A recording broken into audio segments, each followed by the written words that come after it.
This is my pitch. We could talk about Cinderella.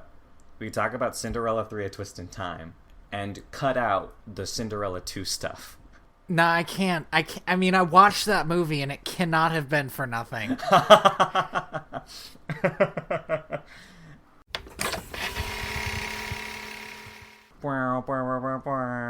right, great. Welcome to Direct to Video. VHS? VHS? A podcast where we repair movies like fine wine. Gosh.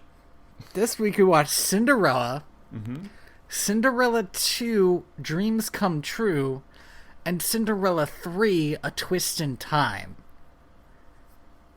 Now these all have, what do you call them? They have like the subtitles on the title cards. Yeah. Which is Andy's favorite thing. It's good. Although I think A Twist in Time is almost necessary, because if you just call the movie Cinderella 3, and you're like, okay, but they go back in time, I feel like people are going to ask questions. Are they, though? I don't know how people feel. I thought it was weird that the stepmother realized immediately that she could go back in time with the wand. We'll get when to all that. it had ever done was turn stuff into other stuff, but we'll get to it. Yeah.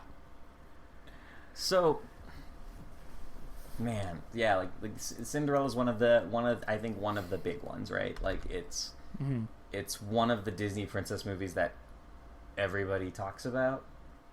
I mean, I don't. But it's interesting when I watched it, and I didn't think it was very interesting while I watched it because it was just I just didn't really enjoy this aspect of it. But it's a Disney princess movie that kind of introduces the idea of the Disney animal movie. Yeah. Which I'm not sure was a type of movie that had been released yet, but like... Well, they had man, those... Bambi. Oh, was Bambi already out? Bambi okay. was already out by then. Because it made me think of Bambi. Yeah. And it's got that like it's got that look that those like pre-cell Disney animated movies had. You know, it's very everything looks like a beautiful painting, and the motions are so weighty and fluid. Like this is just a beautiful looking movie. It's absolutely great. This movie came out in 1950. At this time, because of a lot of reasons, but primarily because of World War II, Disney hadn't been doing well financially in outside markets. Pinocchio, Fantasia, and Bambi were all box office bombs and put the studio in $4 million in debt. So Walt Disney decided to go back into making feature films, and this was, I think, the first movie where the 9 old men, who are like the big pioneers in establishing everything we know about animation today, worked together on one movie as directing animators.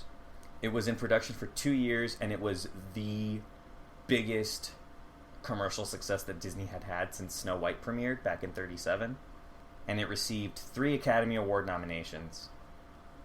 I don't know, like there's just so much to talk about with this movie. I just encourage people to look it up if you really want to know more than that. This is one of those ones, like, we sort of went over stuff like this with Peter Pan. Yeah.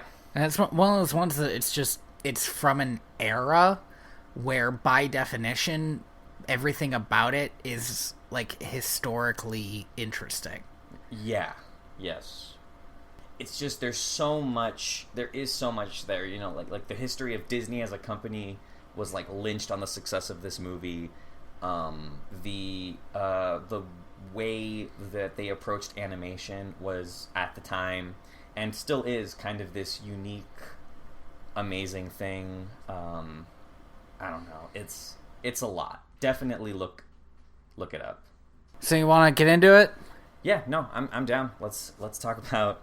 Because let me talk about this great innovative way that this movie starts. You ready to hear it? The weird. Yes, ready? Mm-hmm. You holding on to the edge of your seats yet? Mm-hmm. It's chorus music. Yep, the weird chorus era of Disney is back.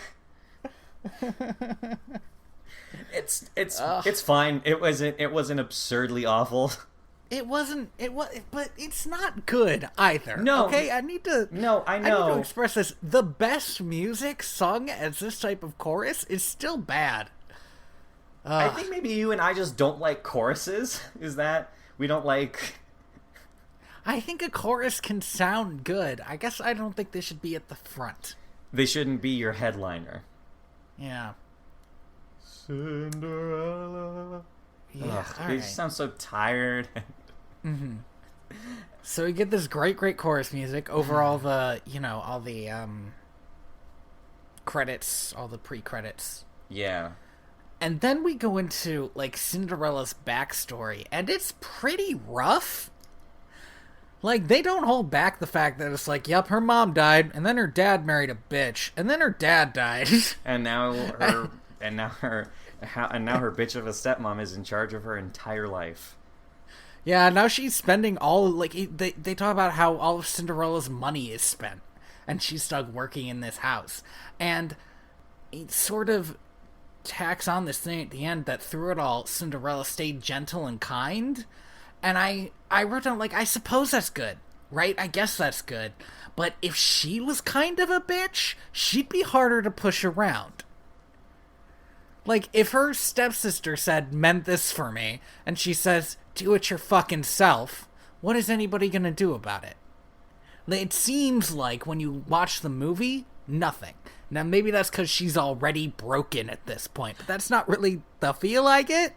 I don't know. It seems like she's accepted being a maid way too quickly. There's an emotional through line through this movie that I think really shines through in the when Cinderella and her sisters are preparing to go to the ball, and I don't know, like I think just the emotional breakdown that Cinderella has is indicative of what her relationship has been with these people this entire time, which is she's not subservient so much because of any form of, like, physical abuse, but because of the emotional.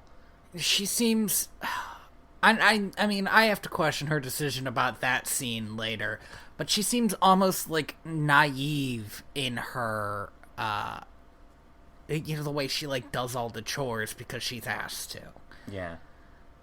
I don't know. Yeah. Also, she must wear lipstick to bed. Because, damn, she's got some red lips. I don't... Yeah, like, just drank a ton of Kool-Aid lips. And she just wakes up with them. Yeah, it's... I want to talk real quick. The movie emphasizes that apparently, like, Cinderella sews, and she makes these, like, tiny, cute little clothing for all of the animals in her life. Mm-hmm. Why did she make the birds shoes? I don't understand why the birds have shoes. She's already a crazy person. Why is this what you're getting caught up on? It's like... Maybe she made the birds shoes because bird feet are hard to draw. Like, maybe, but that's the thing, right? Is, like, I understand why you would want to give mice shoes because the mice have feet, but birds have talons that they use to grab onto things. The mice don't wear shoes. Only the birds wear shoes. What the fuck? It absolutely, like, infuriated me. It wasn't infuriating. It was just like, every time I saw the birds, I was like, why the fuck did Cinderella make these birds shoes?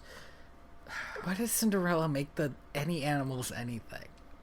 I have a question. How does Cinderella not get how rare it is to have a willing audience to listen to you describe your dreams? Hey, Andy, let me tell you about this dream I had. I became a vampire lord, but then the rest of the dream was spent, like, trying to get away from my castle because I was pretty sure everybody was going to kill me. Is that an actual dream you had? Yeah, it was. It was fucking weird.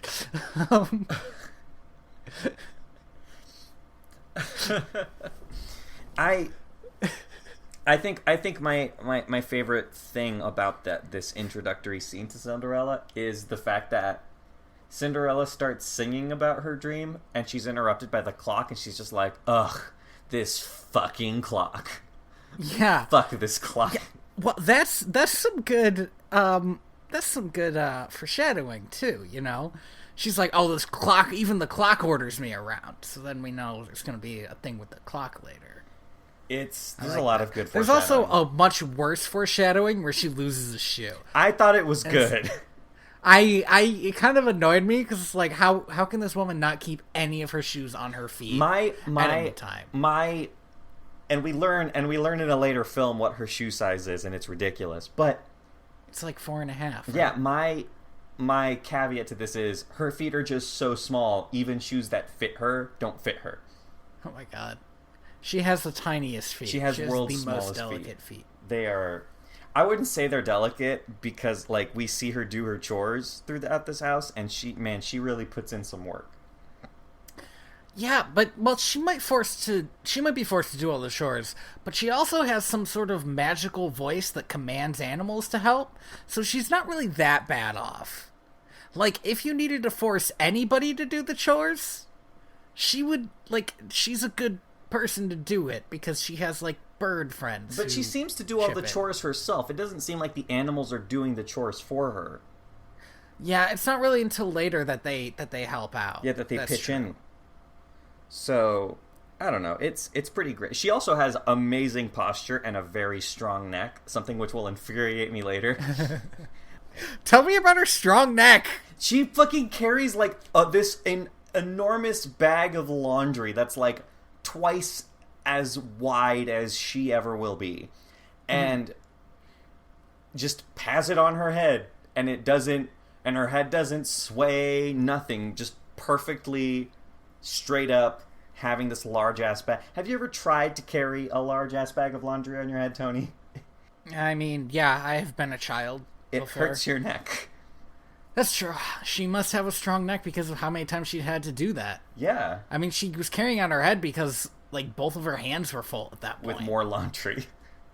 Yes. I have a question, though. Who is putting down traps? Because isn't it her job to do everything? I guess she is. I mean, it's a no-kill trap. Yeah. Right, so it makes sense. But on the other hand, she wouldn't want to catch a mouse and then have it stuck in there for Lucifer to get. God, let's talk about Lucifer. My first note for Lucifer is just that Cinderella gets along so much better with the vermin than the pets. Because there's chickens, there's a horse, there's a dog, there's a cat. The cat hates her. The dog hates the cat. And the dog is also and kind sort of senile. listens to Cinderella, but not at the point, not the way like the birds or the mice do. And same with the horse. Yeah. It's weird. It's weird how much like power she has over birds and mice that she doesn't have over the dog and horse. I do think that it's like if the dog and the horse are like, I assumed that the dog and the horse are the same dog and the horse that you see in that like painting at the beginning. They're just old and knobbly and kind of senile. Okay. Like, so they can't really help out much. Yeah, it's more of a case of like, that's a fucking old horse and that's an old dog. Okay. And if I let the dog eat the cat, then the dog's going to be put down. Yeah, well, that's true. Let's talk about Lucifer for a little bit. Let's talk about Rucifer. Oh my god. First of all, this woman named her cat Lucifer. Lady Tremaine named her cat Lucifer. Are we just acknowledging that that's a fucking weird cat name? It's such a weird cat name. Like, it's like just walk up to somebody looking the way Lady Tremaine does. I would want to think you would want to name your cat something a little less evil as fuck. It's interesting. Well, it's interesting. Like, I have gone, because I'm me, I have, like, been on sites that, like, list all Disney villains. Yeah. And always one of them will say Lucifer. And I'll have to, like, stop and think, was the devil a Disney villain? And then realize that, no, it means a cat.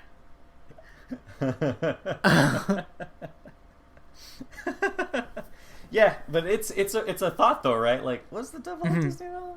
Probably. Sometimes Lucifer holds his ears in a way that look like horns. I think that's very much intentional.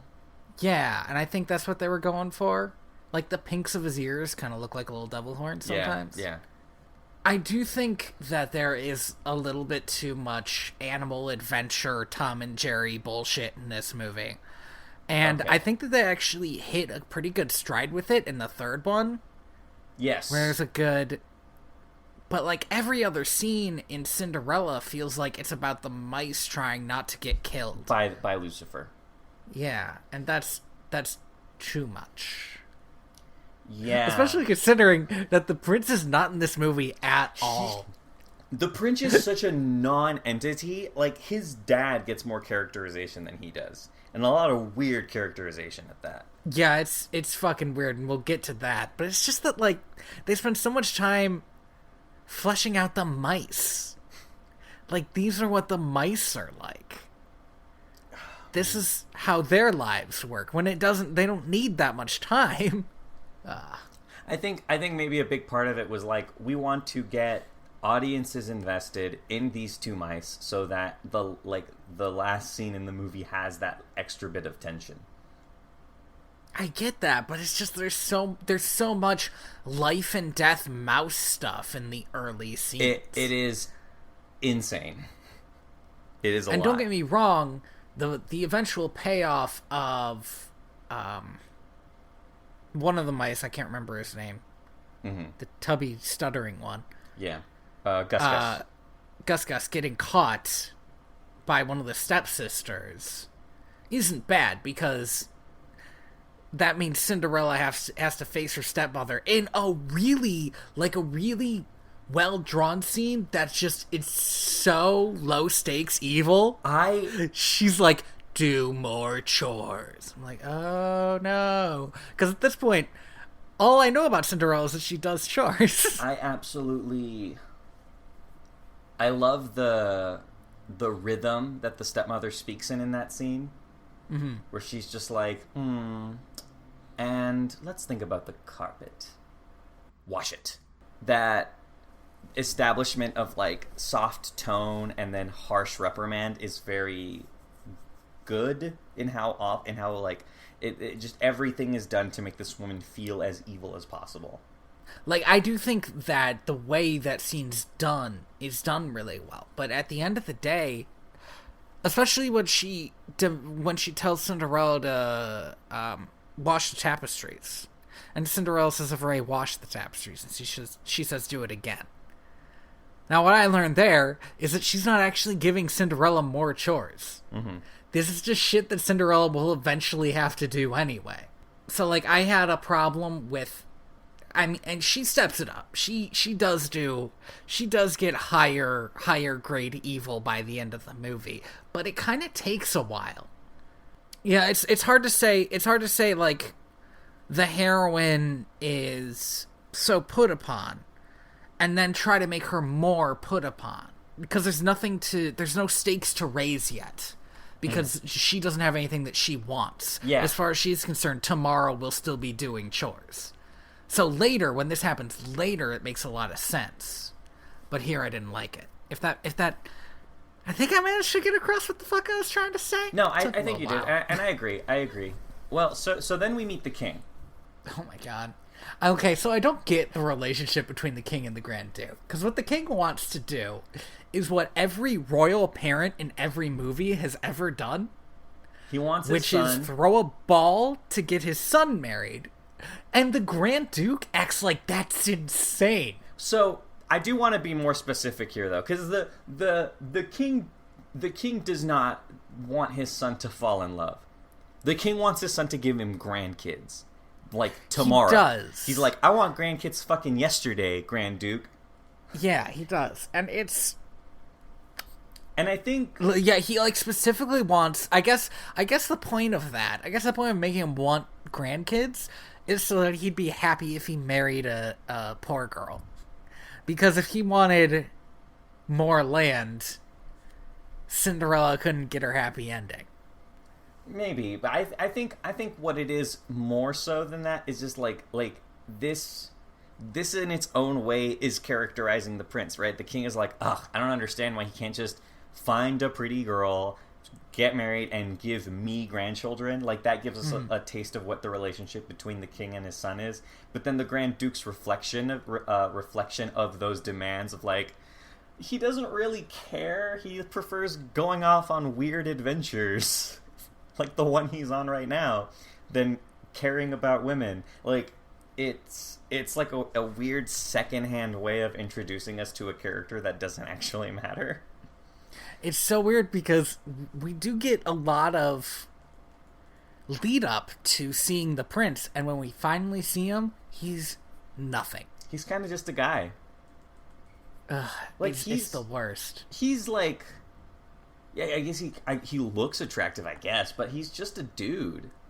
Yeah, there's nothing there. And we'll get to the point, because I wrote down, like, the time when he first speaks and what he says, and it made me so angry.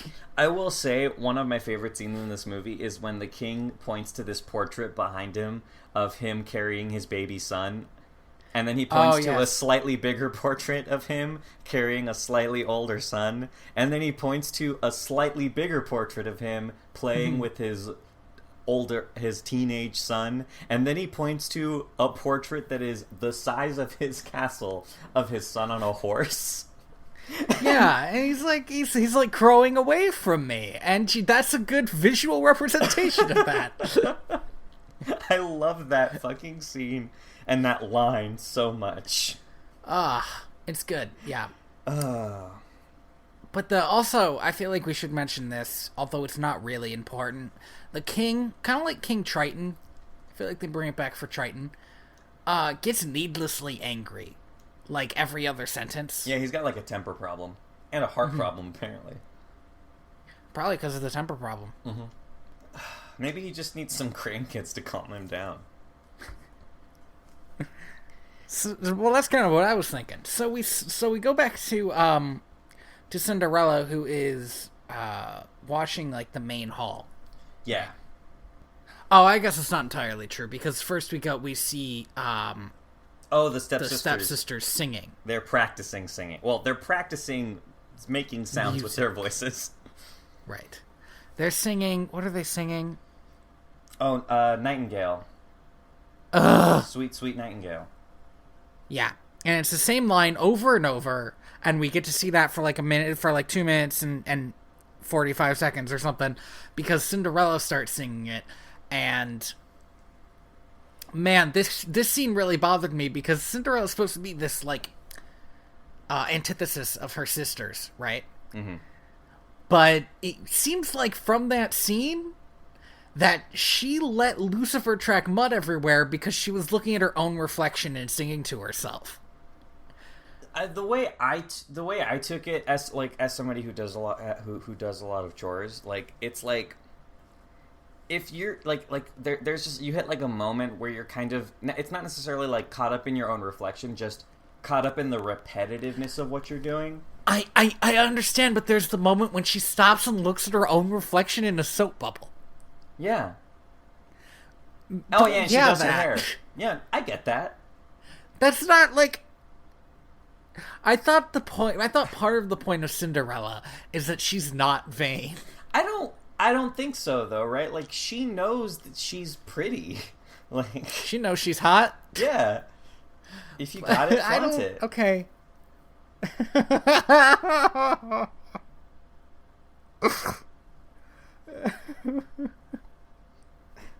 It's just that cat gets everywhere.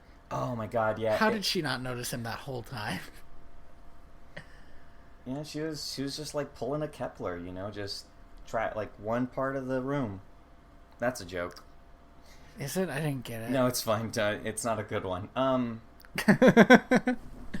I will say, in the scene where she's singing and like the bubbles are kind of floating around, I found that scene to be beautifully mesmerizing in a weird way. Like, I was just like looking at the bubbles and like the colors, the gradient colors on each of the bubbles, and how the bubbles like would like pop and meld into each other. And the only thing I could think of the entire time was like, man, this was painted by hand.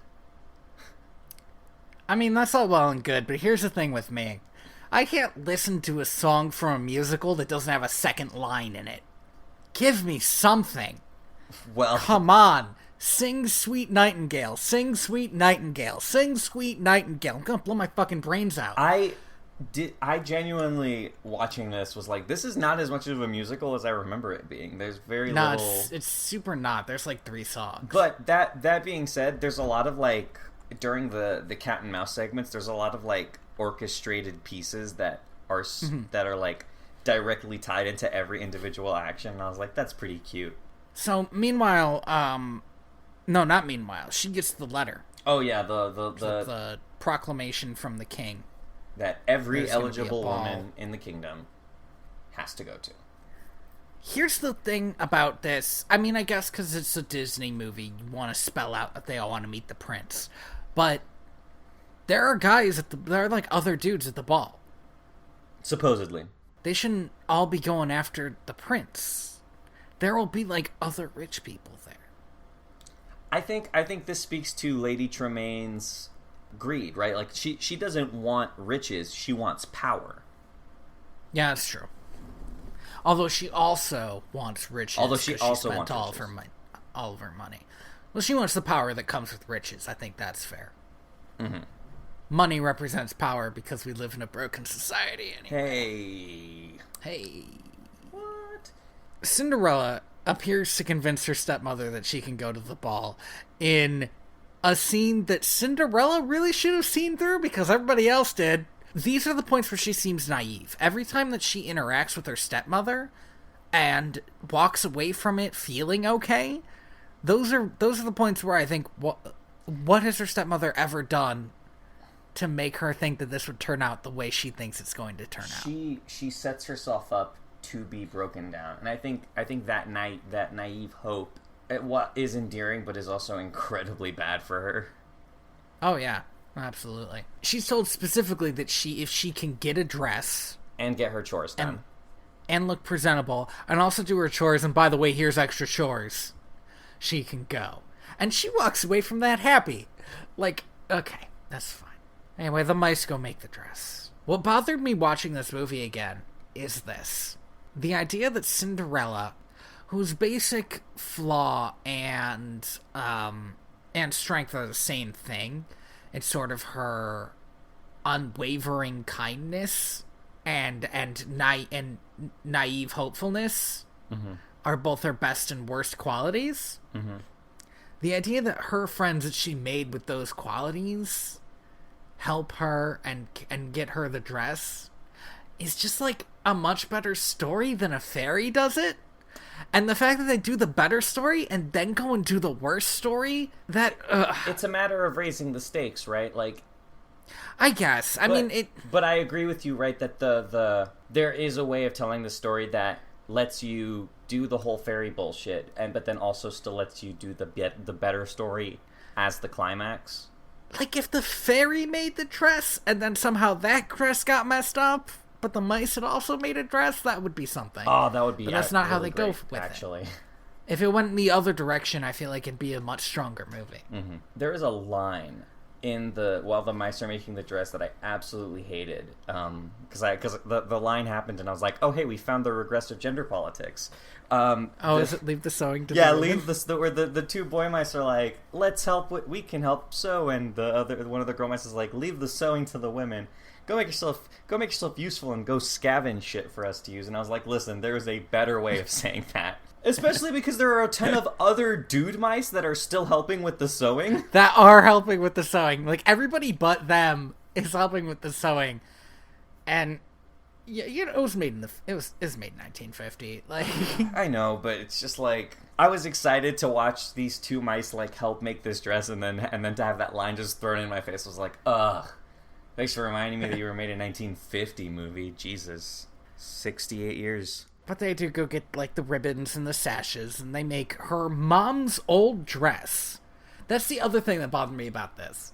Yes, she gets a new dress, but her mom's old dress is destroyed. Oh, it's absolutely ravaged. They make her mom's old dress beautiful, and then in a crazy thing that really fucking bothered me, she goes and interrupts her stepsisters and stepmother leaving and saying, I'm coming too. Look, I have this dress. And what bothered me about it was like, okay. I want to go back a little bit. Because you're... Okay, you go back because I'm about to rant. You're a bit fast. So, sorry. I wonder how long those birds were waiting inside of that closet to reveal to Cinderella the dress. Like, just like, she back yet? fuck, it's been like all day. Like, we just... All right, now we can open it. All right, and then like these two birds open up this cupboard and like, here's your dress. The other thing is there's a moment where she like finishes all of her chores and she walks out in like her maid uniform and her sisters are all pripped and primed and ready to go. And they're like, oh, aren't you coming, Cinderella? And she's like, no, I don't think I will. And it's like, and the movie's trying to make it seem like, oh, the reason she doesn't want to go is she didn't have time to make the dress she wanted to go in. Right? Has Cinderella, a person who spends what I assume to be a lot of her time making tiny clothes for animals, not just made herself a dress before? That's like, a good question. Why hasn't she, like, for fun, or on a day when the chores were lesser, just, like, fixed up her mom's dress before? Yeah, like, so she comes down in this beautiful pink gown. Okay. You ready, audience? Tony's about to fucking blow. It's just there's so many things wrong. Okay, so she comes down in this gown with these but this dress is made of stuff that her stepsisters have thrown away because that's what the mice could get a hold of. It's probably what the mice's clothes are made out of, frankly. Mm-hmm. You know, what else would it be? And when they realize this, they're like, oh no, well, this is mine. They tear it off and ruin the dress, right? Mm-hmm. And what does it take for this girl to throw a punch, huh? What's it take to scratch somebody's face? Do you have sisters, Andy? You do, right? I have one older sister. Okay. Who played soccer. I have 5. I have 5 older sisters. And man, if 2 girls are mad at each other over clothes, there will be scars, man. There will be bleeding. Oh, yeah, I've had some pretty nasty bruises from when my sister punched me because I got her mad. It does not take much. What does it take for Cinderella to say, get away from me, or don't touch me? It's especially infuriating because there are moments earlier in the film where she's, like, so dismissive of her sisters and her stepmom, right? Mm-hmm. Like she has, like, lines of, like little through lines of sass throughout the whole movie, like, at the clock, at her stepsister's, like, contempt of her, at her stepmother, at Lucifer. Yet, when we finally have this moment of, like these are the people who have been ruining your life, your entire life, and they're doing it again, there is nothing. It is... She just takes it. And here's the thing, if she wasn't going to defend herself, why did she put herself in that situation? She could have taken her old-ass horse to the ball, and it would have been gauche as hell. Oh. But there's a royal decree, and she's getting the fuck in there. She fucking just... that would have been awesome if she... Right? She just shows up on this knobbly old horse, and the gatesman just looks at her, and she's like, hey, they said every eligible woman. Well, I'm here. Every eligible woman. Eligible. Do you see how eligible I am? Oh, man. It really bothered me that this scene is in here where she doesn't do anything. Like, even her cries of protest are like, please stop, instead of like, get off of me. Like, bitch, hold up. So she goes and she runs out into the courtyard. And this scene also kind of bothered me. Now, don't get me wrong, what just happened would probably be enough to make her cry. Mm-hmm. But she really seems to equate it to her dream. But she's known about this ball for 8 hours. And this isn't her dream. This is another thing that happened today. So her fairy godmother appears, and it's like, where has this woman been for the last 10 years of her life? Okay, you want to know the craziest thing? The craziest thing is when Cinderella seems to guess that she's her fairy godmother. Right, like that's... Like, this is a thing people have. Like, oh, you must be my... That's right, I'm your fairy godmom. No, I was going to say crazy what? person. No. You must be a crazy person that wandered into our family's garden. Get out. Oh, Jesus. And then this senile woman sings what must be, I think, one of the catchiest Disney songs ever made. Yeah, I can't stand it. Me neither. Real quick, the animation of her pulling her wand out of thin air, super cool. It is, although it made me wish that the wand wasn't white, because I didn't want to see a white line appear. I wanted it to be any other color. You realize it's the same trick animation-wise, right? It doesn't matter what color I understand. I just felt like there was somebody drawing a white line. And I was like, no, draw something different. It's still cool. It is cool. It's super cool, and she just makes it appear out of nowhere. Anyway. This scene, what I thought was genuinely funny, where she's just kind of like, she's like, let's see, what are you gonna need to go to this ball? Okay, but here's the thing. The fairy godmother is, like, casually cruel to animals in a way that betrays everything about who Cinderella is. I wouldn't say she's casually cruel. I think she definitely turns those mice into horses against their wishes. I think the mice are pretty cool about being horses. They ran away. No, they didn't. They ran away. Gus hid and she had to go get them. Gus hid. But when Gus turned into a horse and Lucifer was just there, he was like, okay, wait, actually, I can use this. I think she's kind of casually cruel to all the animals. I don't think there's anything cruel about turning a small animal into a bigger, better, or what about the animal. horse, who is like, yeah, I get to be the horse. And she's like, nope, you're gonna steer him. Yeah, that's awesome. That's like the sick-ass dream for a horse. Now I get to be the guy telling horses what to do. He's a horse. He wants to be a horse. I don't know about that. Everybody... Andy and I walked away from this scene with different ideas about the fairy godmother. Bruno seemed pretty excited. I honestly wish, though, that Bruno was taller. Here's my thing. Do you have the footman come with you? Yeah, or is the footman provided? I saw him get on the thing, but I'm wondering if that was normal. Because I feel like the footman would be at the castle. Maybe it's, BYOF, bring your own footman. Okay, it's a castle party, though, Andy. It's also very last minute. I like the idea that she comes in with, like, a bottle of wine, though.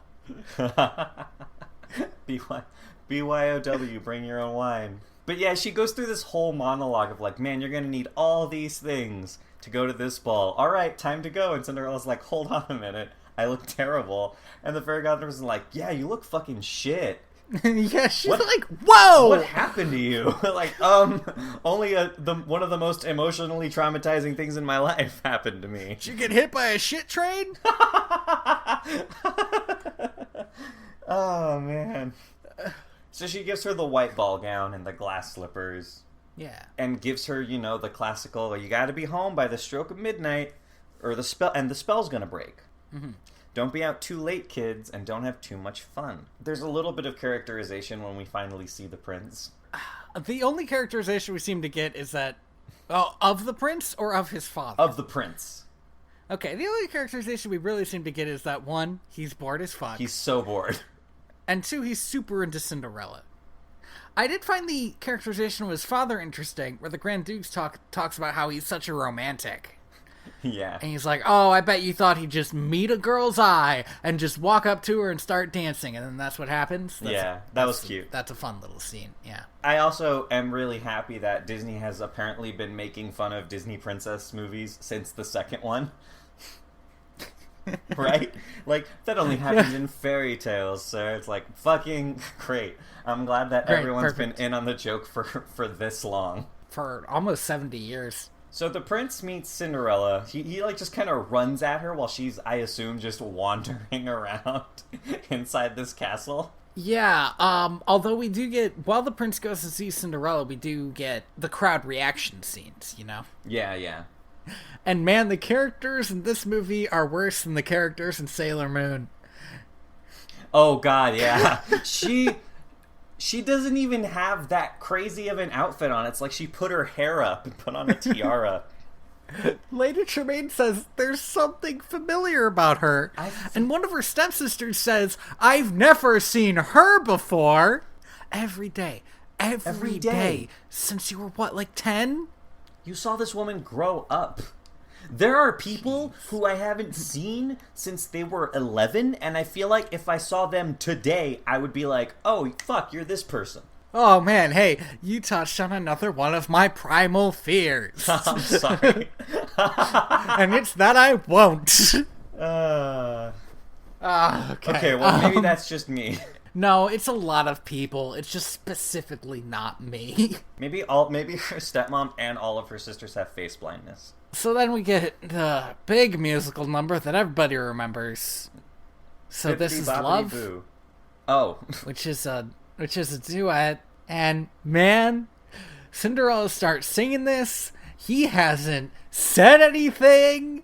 Maybe he's sexist. Maybe he believes in crystal healing. Maybe he hates mice. Anything could be wrong with this guy, and she decides she's in love with him.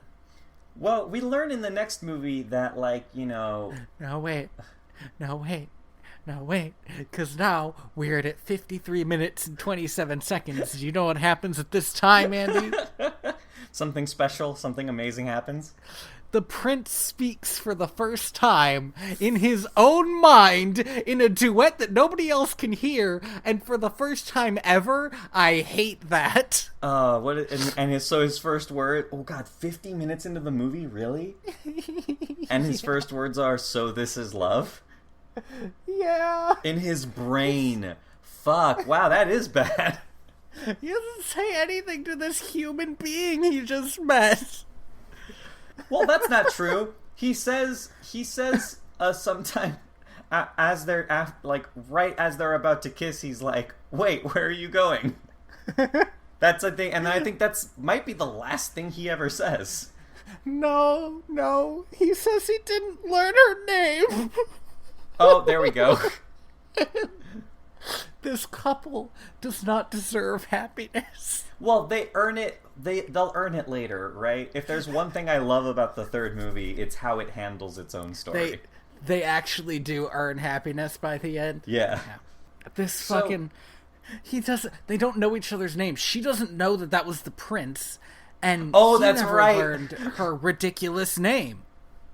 I guess it's supposed to be romantic that, like, she never learned that was the prince, but frankly, she should have had a conversation with him. They were dancing all night. They were just so in love, dude. Like not how love works. They were just so, I wouldn't know. They were just like so in. Fuck.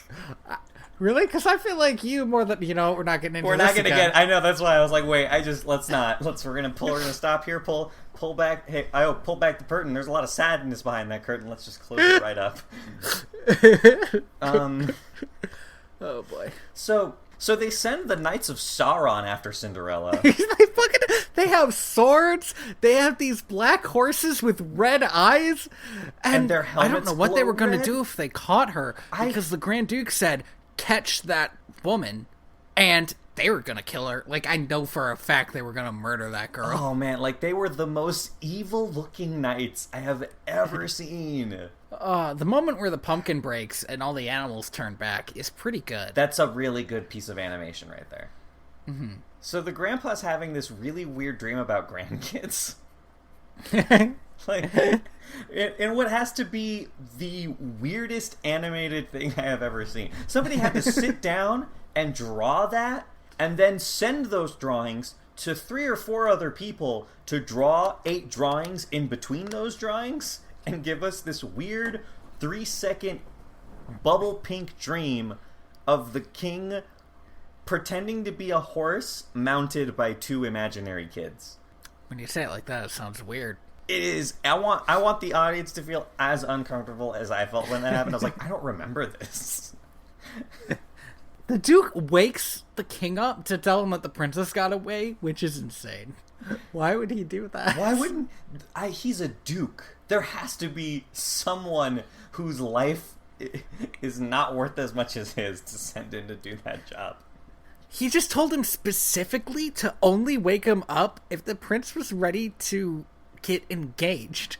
And he wakes him up because the girl's gone. It's really shocking he didn't end up murdered at the end of that. Well, he almost does. Although he is a lord by the end of this scene. God, is he? Okay. Well, he gets knighted. Well, that's not true. He doesn't get a proper title. Yeah, he gets, like, play knighted. I love that the king is yelling traitor at him, like he had something to do with this girl running away. He says that he was, like, conniving with the prince. Like, the 2 of them were trying to figure out how not to get the prince married. Goofy makes a brief cameo here. He does. He does. They do a fall thing where they do the... There it is. It was really good. Yeah, it was... It came out of fucking nowhere. So they issued this very longly worded proclamation that basically comes down to... Whoever puts a slipper on her foot's gonna be...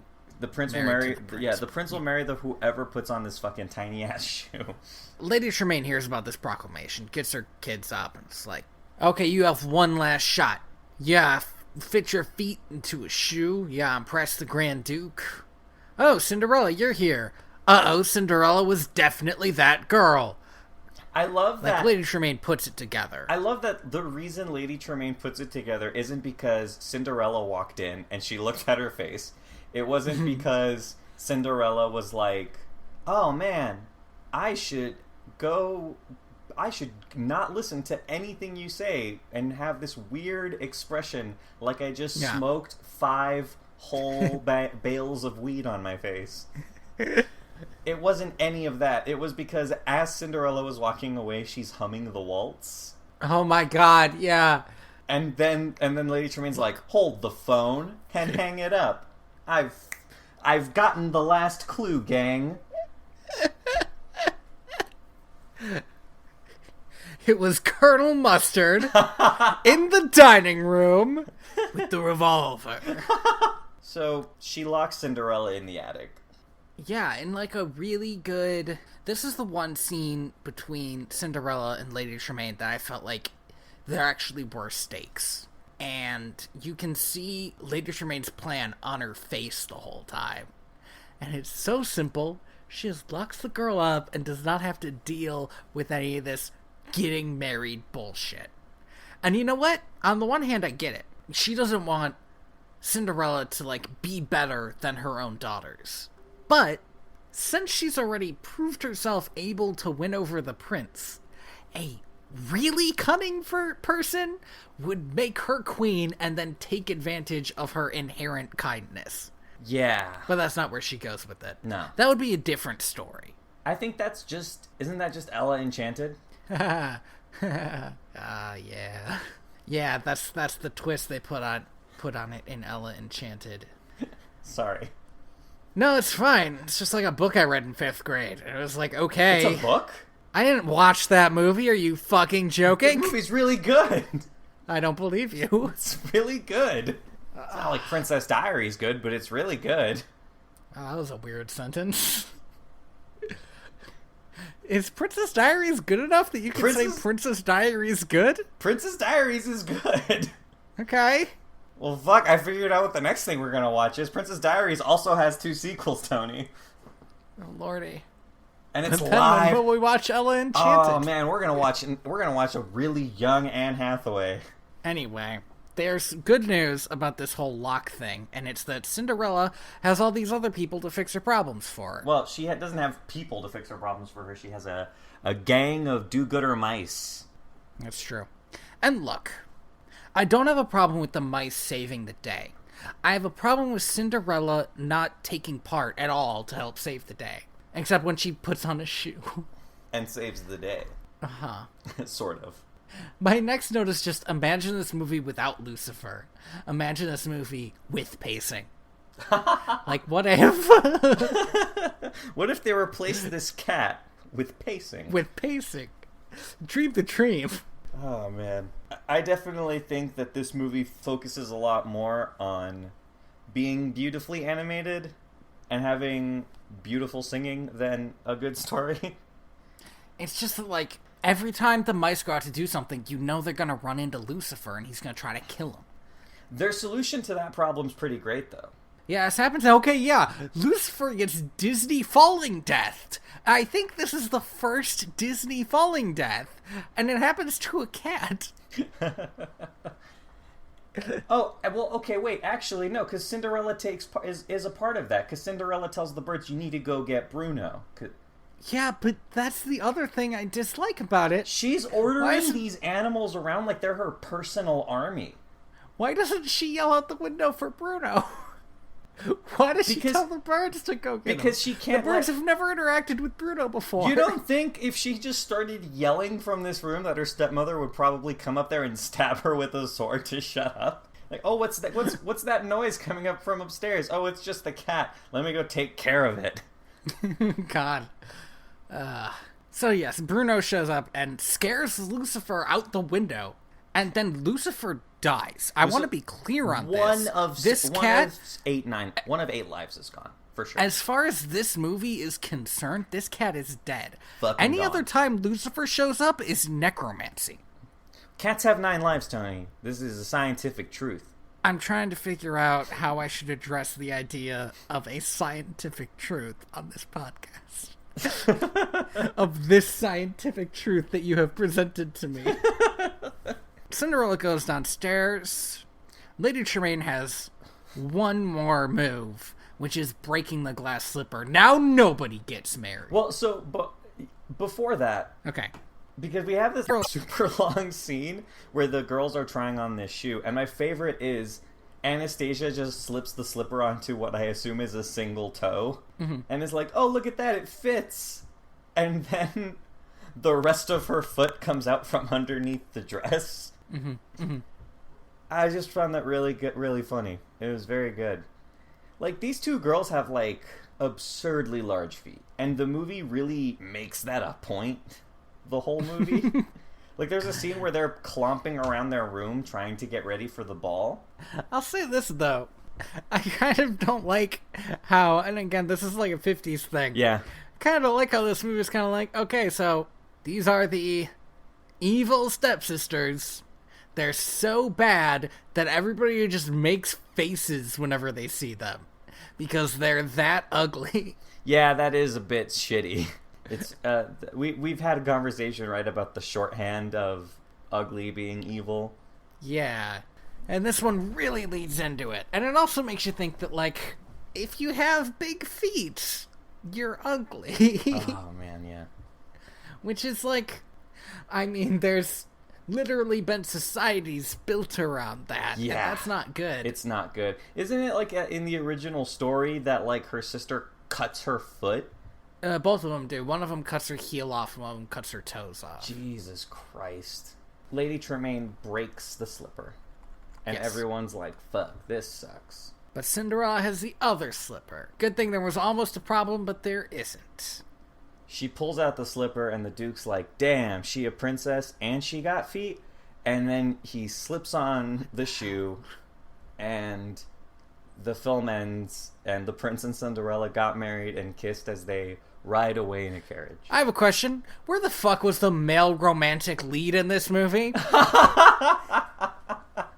Because I think he may have been literally nowhere. He's in this movie for what has to be maybe a total of 3 minutes. This movie is crazy. 75 minutes long, and he is not in it for the length of a fucking music video. Like, it's insane.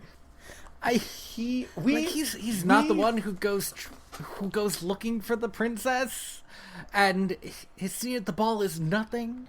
We had this whole big thing at the end of Beauty and the Beast, right? Where it's like, man, how weird is it that this prince doesn't have a name? Like, this prince does not have a character, barely shows up. Like, it is baffling to me how little investment this movie gives a shit about their own romantic lead. I think that's crazy. And do you know what else I think is crazy? In the second movie, they still don't give a shit. There's no story about him. He's such a non-entity. He's on the poster.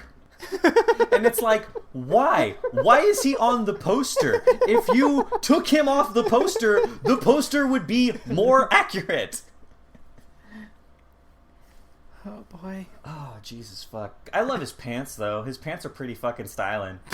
Bright red with, like, yellow stripes. That's a bold choice. Well, he's the prince. He can wear whatever he wants. So I think we really got into, like, the good things and bad things about Cinderella. It's a pretty movie. It's pretty... The music isn't terrible. Like, I don't hate the music. Yeah, there's no, like, racist Native American song. I got a fucking props for that one, you know? Good job. Fuck. But it's just like, there's no male romantic lead. It's... all the characterization is Cinderella and her mouse friends, when the mouse friends should be like smaller characters. I feel like more time could have been dedicated to the prince it. than dedicated to the mouse friends. We're gonna watch a Cinderella movie that balances all of these things pretty fucking well. Much better, yeah. But guess which one it's not? First, because it's not the next one. Don't worry, everybody. Dreams do come true.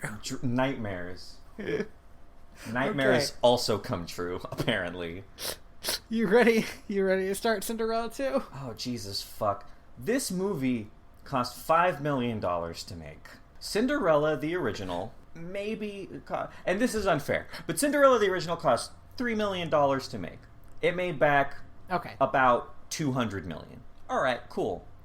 Cinderella 2, Dreams Do Come True, cost $5 million and made back $120 million in direct-to-video sales. Holy mother! Fuck this movie. This movie sucks. That's so bad. I fully expected you to say, like, it made back $15. Because this movie is about worth $15. I wouldn't even pay that much. I didn't pay $3 to watch this movie on Amazon. I wouldn't pay $15 for this movie. I think this movie is worth one person buying it at full price.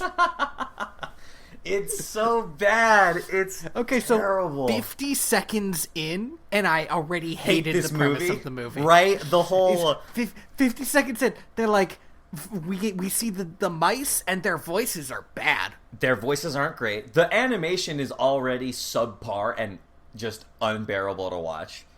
But the mice, and they're like, it's time for the Fairy Godmother to read us stories. Like, this is what they do on Sundays or something.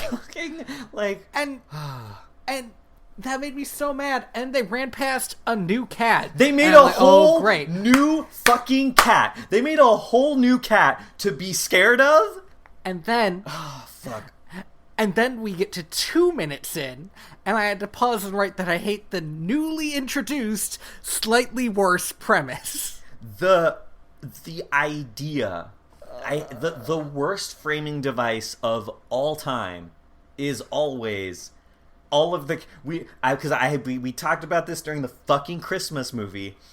I hate the fact that the only premise Disney seems to come back to for these sequels is, and now look at these characters, they just finished telling the first movie. Fuck you. They lived it. Why would they care? They were all there. Here's the thing, I was watching this, and it made me consider how you don't have a lot of love for Lion King 1.5. I don't. And I do.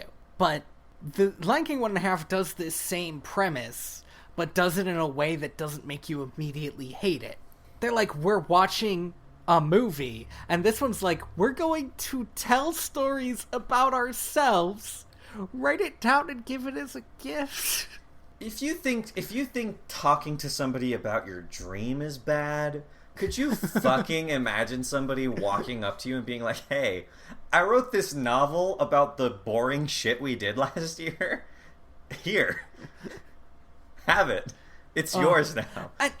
And the biggest part is this is a blatant misuse of all of these characters, because not one of these characters would do this thing that they're doing.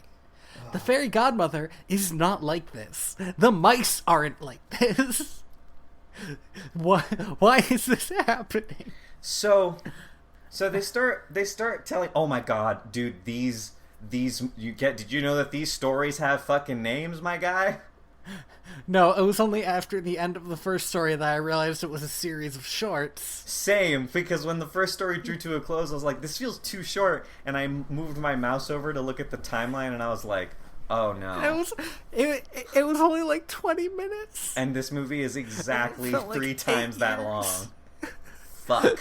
I do want to point out that I want to say that this movie and the last movie are about the same length. Cinderella is 2 minutes longer than Cinderella 2. Cinderella 2 feels like torture. It feels like it goes on for fucking ever. It feels so long.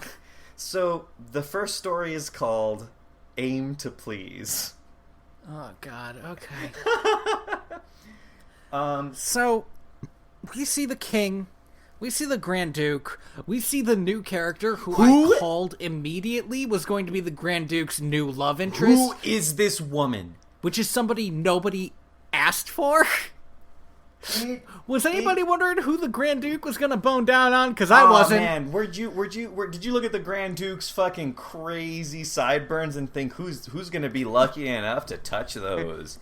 Oh, God. Well, it's this gothic woman. Fuck. And they're like, oh, there's a new princess, blah, blah, blah, blah, blah. You need to train her to be a princess, and she's gonna have this extremely low-stakes thing where she's going to run our party. Great. I hate the fact that they lump this new woman in with the Grand Duke, and they just act like that's okay. Who is this person? We don't even learn her name until like a couple of minutes into this story. Yeah, it's a little bit before we learn her name.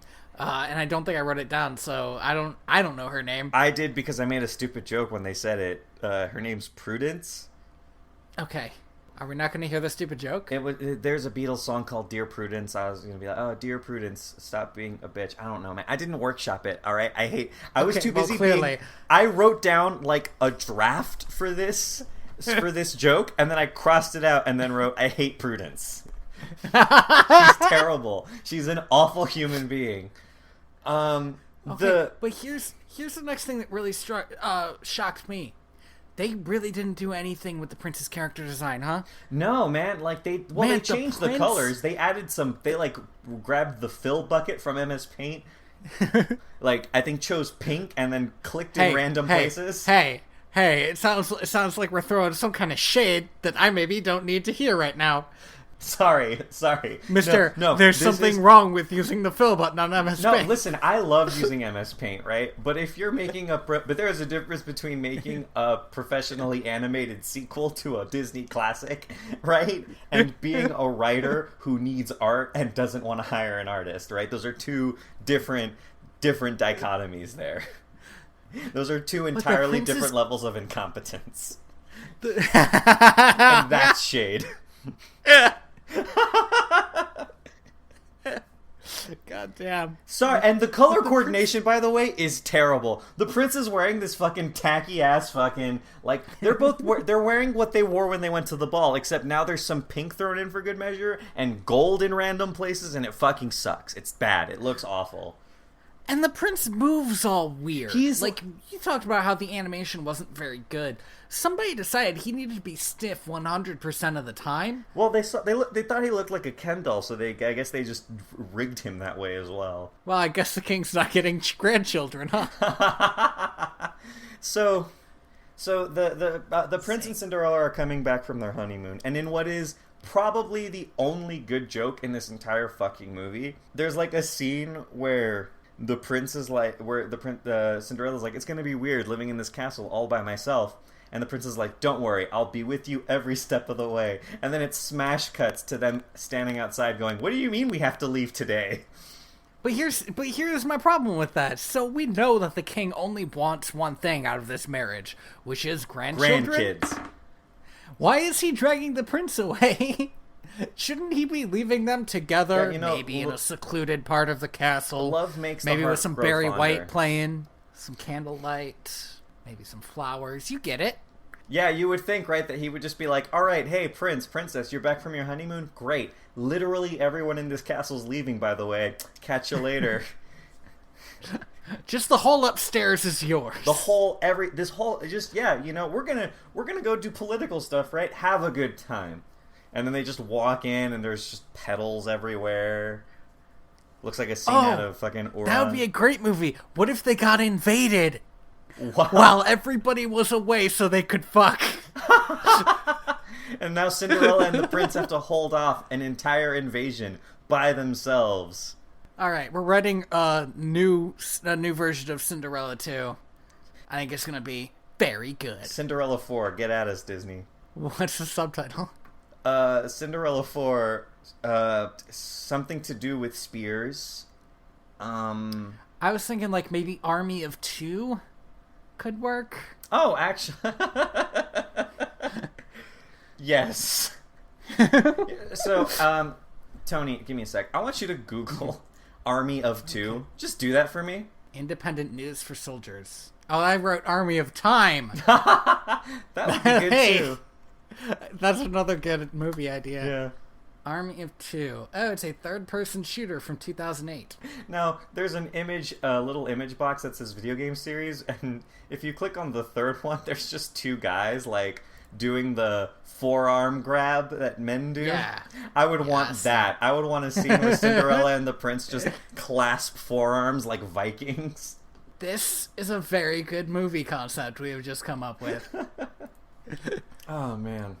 Fuck. So, Cinderella... I don't want to talk about this bad movie anymore. No, it's fine. Andy. It's fine. So, Cinderella and Prudence... Prudence is basically, like, dunking on Cinderella the entire time they're hanging out, being like... Just, like, 24/7? Yeah, like, we don't do things that way. Stop being such a commoner and do things the right way. And Cinderella's, like, not making crazy assumptions, like, not doing anything particularly crazy. She's right, like, one of the things that she does that I would kind of expect even for somebody to have a problem with is she starts making her own breakfast.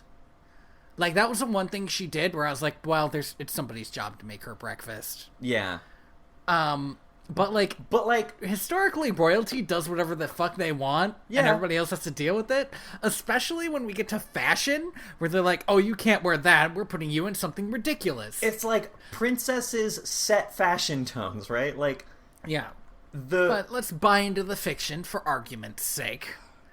I think it's pretty obvious that Prudence doesn't want to let her iron grip on the castle go. There is a moment where Cinderella, like, throws open some curtains.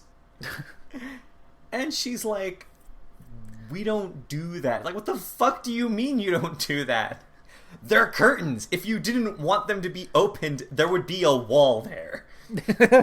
Like, at some point, somebody thought, I want some light in this room. That's a very good point. Yeah, it's like, at stuff like that, it becomes very obvious that this is just what Prudence wants. And she's just, I don't know, like, angry all the time. And anyway, then we get to the most incorrect thing that happens in this part of the movie, which is Cinderella claiming that she has friends. Yeah, that was and her friends are like an actual toddler, a person who we later find out is a baker. The toddlers, I assume, mom and two other people and two old people. And, like, I can imagine Cinderella meeting those people when she goes into town, but we never see her go into town. I'm not sure if she's allowed out of the house. Right, you wouldn't... If you, as a stepmom, your biggest worry is, I have this beautiful stepdaughter, and I don't want her to show up my actual daughters... Right? Like, rule numero uno is you're not allowed to leave these fucking grounds. Because the moment she leaves, people are going to be, like, treating her like Bella from Beauty and the Beast, right? Like, oh, look at how pretty this weird girl is. In the second movie, there is a very... No, it's in this one. In this one, there's a very, like, she gets a big Belle moment. Yeah. Where she's kind of, like, low-key dressed like Belle and giving everybody... invitations, and I was really waiting for somebody to say bonjour. Oh man, and they are in France, I think. Are they? I couldn't figure it out. I couldn't figure out where the hell this was supposed to take place. They like specifically said that it was like a tiny kingdom. Yeah, you know. I always thought it was German, but I don't know. I just with the name like Tremaine, I thought, oh well, I guess it is France. So it gets to the point where Cinderella's like, no, I'm going to do things my way. And two problems with this. One, she doesn't lead a people's revolution, I knew she wasn't going to, but man, did some of the stuff she say really feel like she was going to. And two, right? Just like, and now that I've invited all the commoners to the castle, off with his fucking head. We're going to... I am your queen now! Eat the rich. So the other thing is Cinderella doesn't need to learn to be herself. She needs to learn to stand up for herself, which would be a lesson that like would make sense, and she learns the wrong lesson. I mean, she still does stand up for herself, but in like a passive aggressive way. I feel like Cinderella is becoming a very toxic human being. Oh, and you know, I have heard so many underwhelming songs since we started this podcast. Oh, fuck, that's right. The it's singing one of those songs in this... like from, like out of Peter Pan 2, where like the music was fine, but the lyrics were just exactly what was happening. Yeah. Ugh.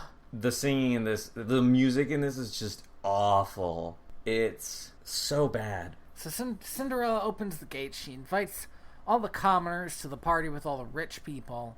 She makes instant pudding.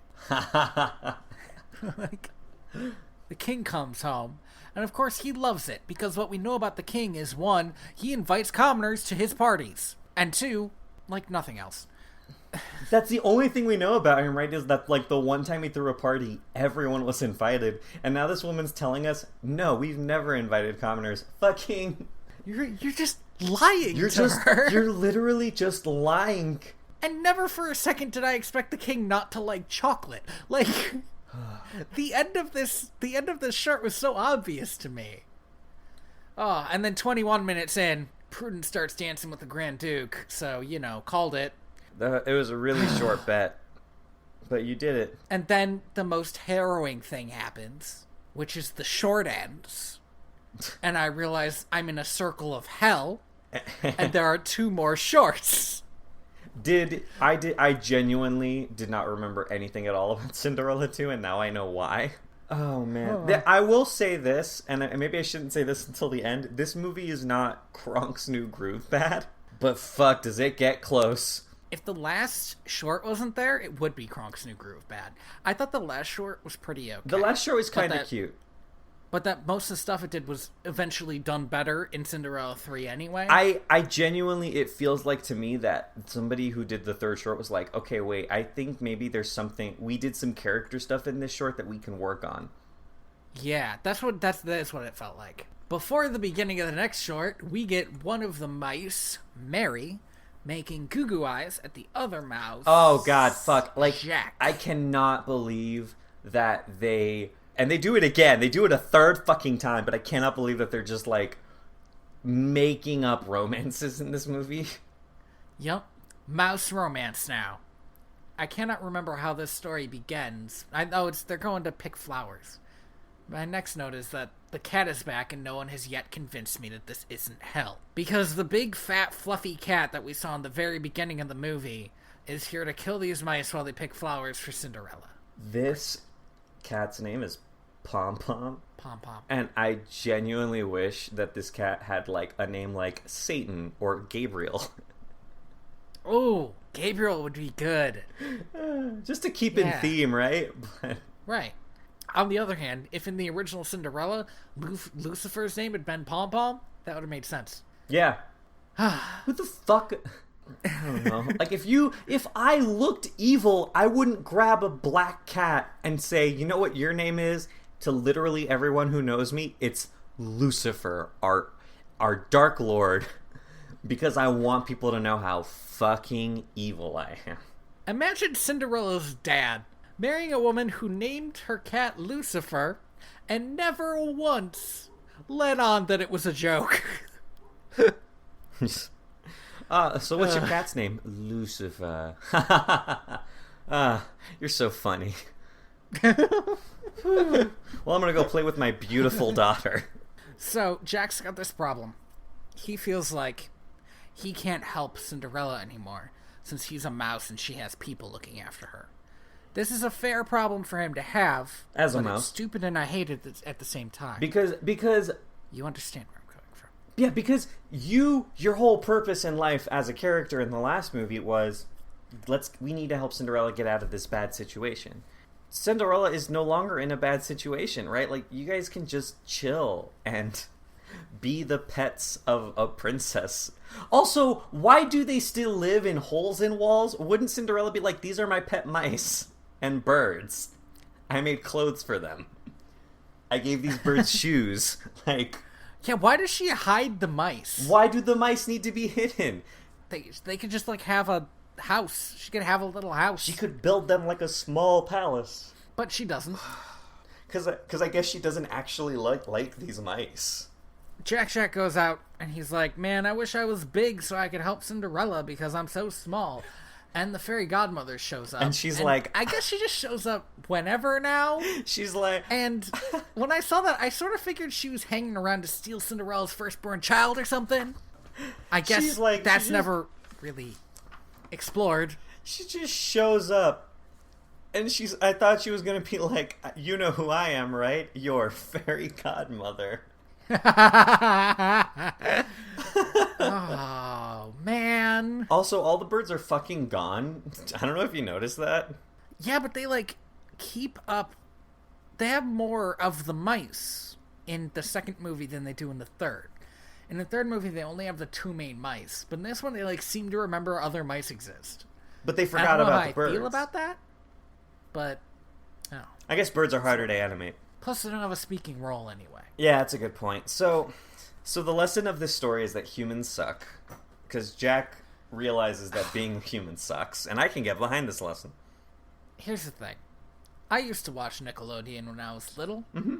I've seen Fairly Odd Parents. Yeah. I know the wish made at the beginning of the short is going to be reversed at the end. I didn't need to watch this.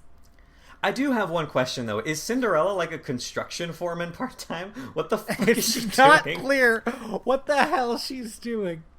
Okay. And this note is from later, but I still need to point this out. Carnivals are poor people's entertainment. There's, so much posh shit at this carnival. There's a dance, and the princess organized it. I don't get it. Also, there's this, weird... So, I know that the movie didn't mean to do this, but here's the thing, right? Is if I was Cinderella and this fucking random dude showed up and was like, I'm here to help you. I've never existed before until now, and my only existence is to help you. My thought would be, this fucking guy's hitting on me and I'm married. I need to get rid of him.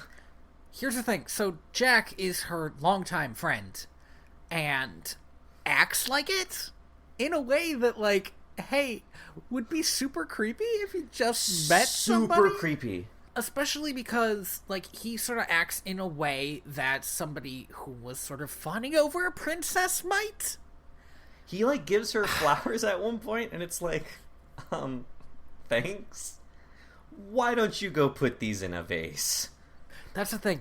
He doesn't explain to her who he is because of some stupid, joke. Accidental happenstance, and I hate it. The thing is, I immediately saw it coming. The point of the story is that nobody's going to know who he is. Great. Well, that doesn't mean that being a human's bad. It means that nobody knew who the fuck he was. He didn't get to learn what it would be like if he were human. He got to learn what it would be like if somebody else was human. So, shenanigans happen. A Ferris wheel that is not OSHA approved. An elephant. It happens. There's an elephant that goes haywire. And Jack has to turn back into a mouse to stop the elephant because elephants are afraid of mice. Fuck this short. Goddamn short ends with an elephants are afraid of mice gag. And man, okay guys, everybody, I want it off so bad. Is this the third Disney sequel that has done this that we've watched?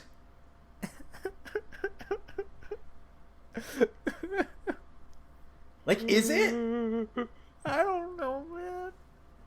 I don't know. So we're 2 stories in. We're almost there. It was so bad, and then in the little in between the shorts. Oh yeah. They start ripping off Fantasia, man, and like we say ripping off Fantasia, we mean literally. There are shot for shot Fantasia animations that are being stolen. Yeah, it's just like paintbrushes instead of brooms because they're mice. You get it. It's fine. Whatever. So, the next short. Oh yeah, let's talk about the next short. Fuck you, Lucifer. You're dead. Hey, you dead cat. You're fucking dead. I watched you die. It's fucking 8 out of 9, man. So Cinderella's I need to sneak out of the castle. No, wait. Even before that. Oh, okay. Even before that. Because there's something we need to establish here. Anastasia... and what's her name? Drizel. Sure. And I think Lady Tremaine have all been invited to the castle for a ball. Cinderella is too fucking nice. Although maybe she's rubbing their faces in it. Right? And that's fine. Could you imagine just like, hey... Is everybody having fun? Are you guys having fun at my so ball? Fun at my ball? Hey, have you guys met my husband, the prince of the kingdom? Fuck you. Get out of my house. Oh, looks like it's midnight. Bye. And then she'd start cackling, and everybody's like, no, we don't get it. None of us get that joke, actually.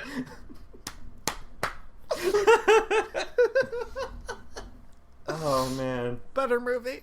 Just like that, right? We've written another better movie.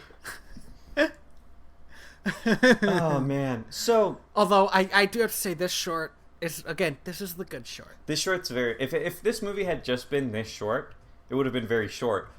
But it would have also been good. Cinderella sneaks out of the castle dressed in yellow by putting on her fucking clothes. Like, she doesn't even...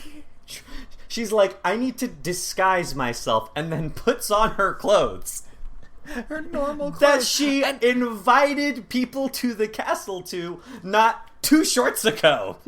Well, that's the thing. Did the person who wrote this short not see the first short? Lucky them, by the way. Because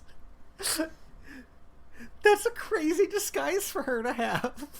Oh, fuck. Okay, so...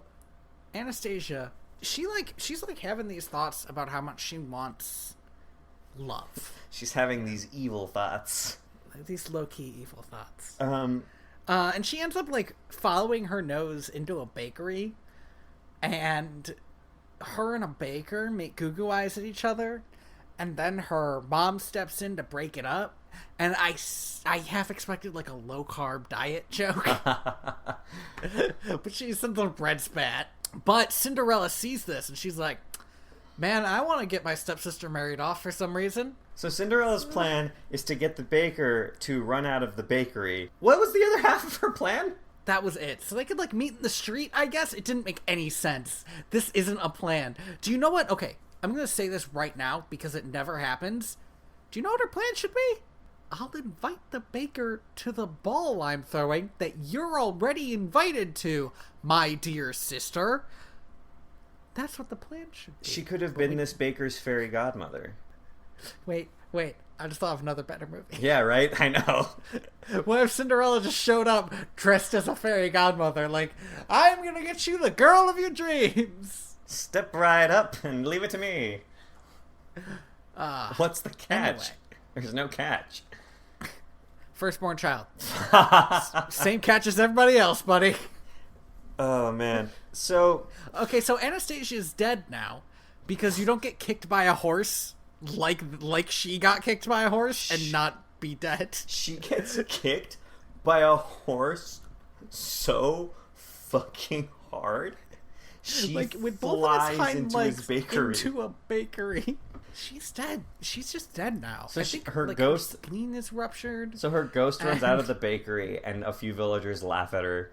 So Cinderella takes Anastasia back to the castle to, like, I don't know, like calm her down. And also Lucifer follows them, which for some reason Cinderella allows. And are you fucking ready for this shit? Because Lucifer falls in love with the new fucking cat. They gave the cats a romance. They did do that. Also, Cinderella legit sits inside of the fountain when she talks to Anastasia. Like her animation cycle, her butt is in the water. So Jack the Mouse, being the shrewd politician that he is like, we'll help you fall in love with this cat if you promise to stop chasing us, which is the stupidest. Have they not seen Tom and Jerry? Getting 2 cats together just makes your problems worse. Yeah, and I'm glad by the end of the short, the mice learned their lesson about convincing their enemies to procreate. But at this point, they're like, yeah, what if both cats? No, what? No. What do you mean? What do you mean? What if... No. Now you have 2 cats living in the palace. Get fucking rid of him. I'm also not sure whose cat Pom Pom is. Yeah, I thought she's was like the palace cat, I guess? But she was like kidnapped at the end of the last short by that one lady. Yeah, who we didn't talk about because who cares? So Cinderella makes Anastasia like brush her hair and get dressed, and she's like, look, you're pretty just as you are, and this guy obviously likes you. There's a lot of interesting stuff in this scene. Like, Anastasia thinks that to be pretty, she needs, like, better jewelry and more makeup and shit. And Cinderella's like, nah, less is more. And let's just, you're good as you are, just give me a smile. And man, Anastasia trying to smile reminds me of every picture I've ever taken in my life. I've smiled at a picture and looked at the picture and thought, oh man, I didn't mean to look like I wanted to kill you. I wanted to smile. I just wanted to look happy. Is that just, I wanted to get across a notion of pleasantry, not the knife is already in your back, run away now. Oh. I look like I'm thinking about how best to eat your corpse. So this music box, man. So did the king make music boxes about Cinderella and his son? Okay, but here's the thing. One, I love this music box. It's this great visual shorthand to tell you that Anastasia wants what Cinderella has, but where did she get it? I have to imagine that when Cinderella and the prince got married, the king just had somebody make a bunch of music boxes and handed them out. Next question. Why doesn't her family give her shit about it? Is there a reason that, like, this music box hasn't been thrown away yet? I will say, though, that there's a moment when her and Lucifer are dancing to the music of the music box. Uh-huh. And Lady Tremaine walks by and stops and smells. And I'm just like, I smell love in my house? Disgusting. And she goes into her Anastasia's room, and Anastasia's like sitting down at the mirror and the music box is closed. And I was just like, fuck, man. I don't get, like, was the music box a gift? Did they decide they couldn't destroy the music box because Cinderella might come around? So the baker buys like this heart flower thing to give to Anastasia. Okay, so in the one thing, it's okay visual shorthand, but I hate it because as a romantic gesture, it's really bland. Is the idea that, like, in this village, each person buys an identical flower wreath and trades it with each other. So now you have the same wreath. And then I assume you give it back to the flower man, and he's just like, well, business as usual. Cool, it worked. Making young people fall in love. The greatest way to make money. All they need to do was make the flowers 2 different colors. Right? And then I would accept it. Yeah, the Anastasia and the baker buy the same fucking flower thing. And in what has to be... you know what? I'm glad that somebody who wrote this short has seen her romantic comedy, but the laziest... That's the thing. I've been watching too much rom-com anime at this point to accept this particular turn of events. Because it's so... Like, it's been overdone, but B, it's been done way better. She just sees him, A, holding onto the wreath, B, talking to another woman. Like, a woman's, like, draping her hand on it, so maybe she's giving it to him. Yeah, like, there is... I was very curious about who this woman was, because that's something you would learn in a romantic comedy anime. Right? Is she his sister? She's his best friend. Or just, like, a friend? And, yeah, what's happening there? And, like, her... And then, like, in the background, like, her boyfriend, the guy from King's Quest, shows up. And takes her away. And he pulls out a giant cheese from his cloak. And he's like, I figured out how to get home. Because we locked ourselves out this morning. There is something that they didn't really explore in Anastasia, but I thought was interesting. She will only cry at fountains. She really enjoys crying at fountains. Luckily, the baker has the same fucking habit. So she goes to cry at the fountain. The baker finds her. But in between the baker finding her, we go back to the mice and see how they're doing with trying to hook Lucifer up with Pom Pom. And the answer is pretty well. Yeah, they like groomed him up and made him look more evil. They did. He looks like Dracula. Fucking... it's like Bunnicula, but with a cat. Caticula? Cat. This is going nowhere. I think there is a Caticula in the Bunnicula series. I thought the cat was just a cat. Listen, it's been so long. The mice learn, like I said, the mice learn their lesson about trying to hook two cats up with each other. Which is don't do that. Because you're mice. That'll make more cats, dipshits. Oh. Anyway. Then we cut back in the baker. And they kill Lucifer one last time.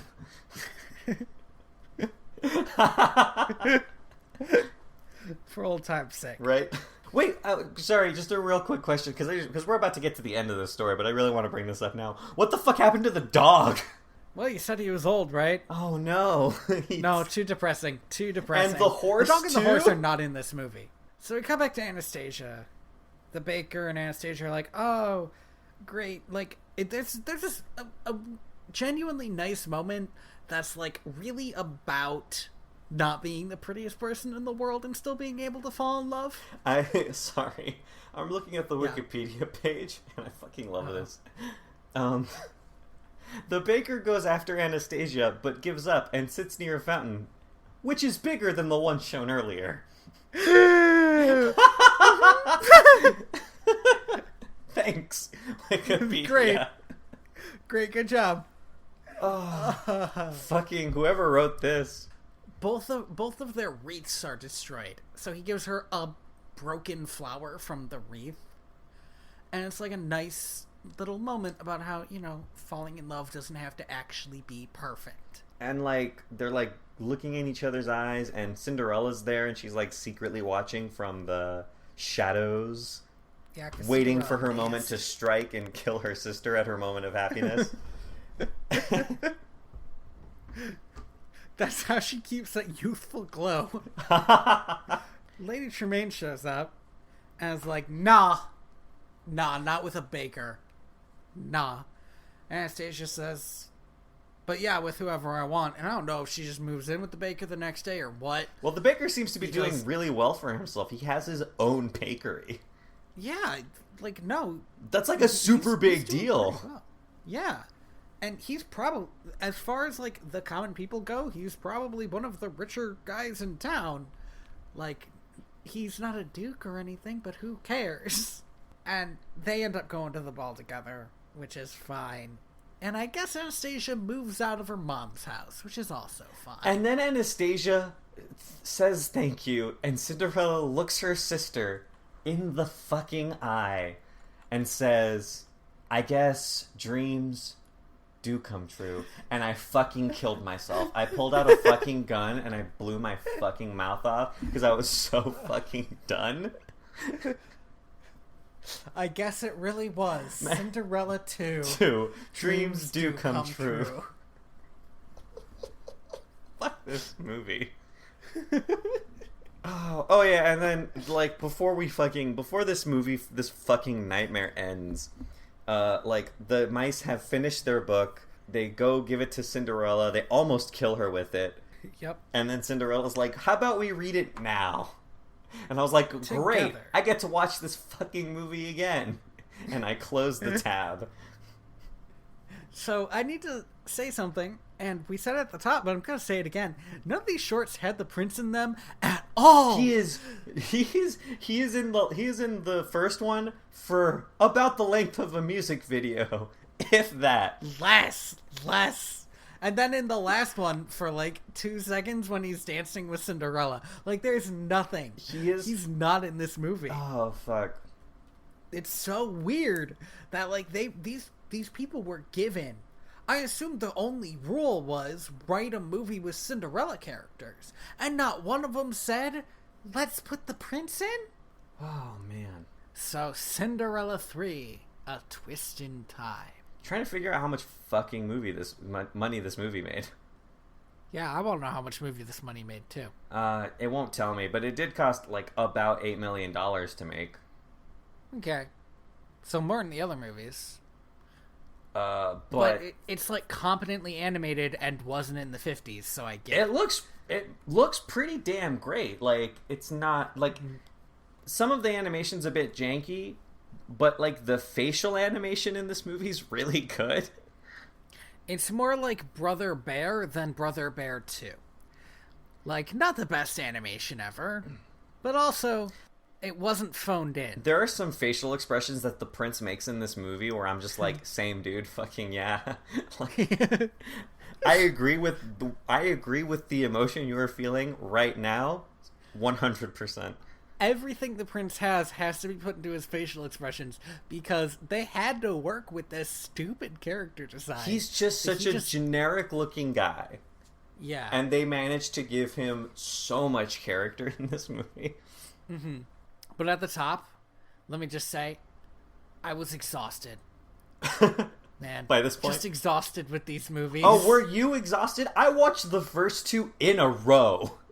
I shouldn't have done that. I was bumping up on midnight, and this movie gave me life.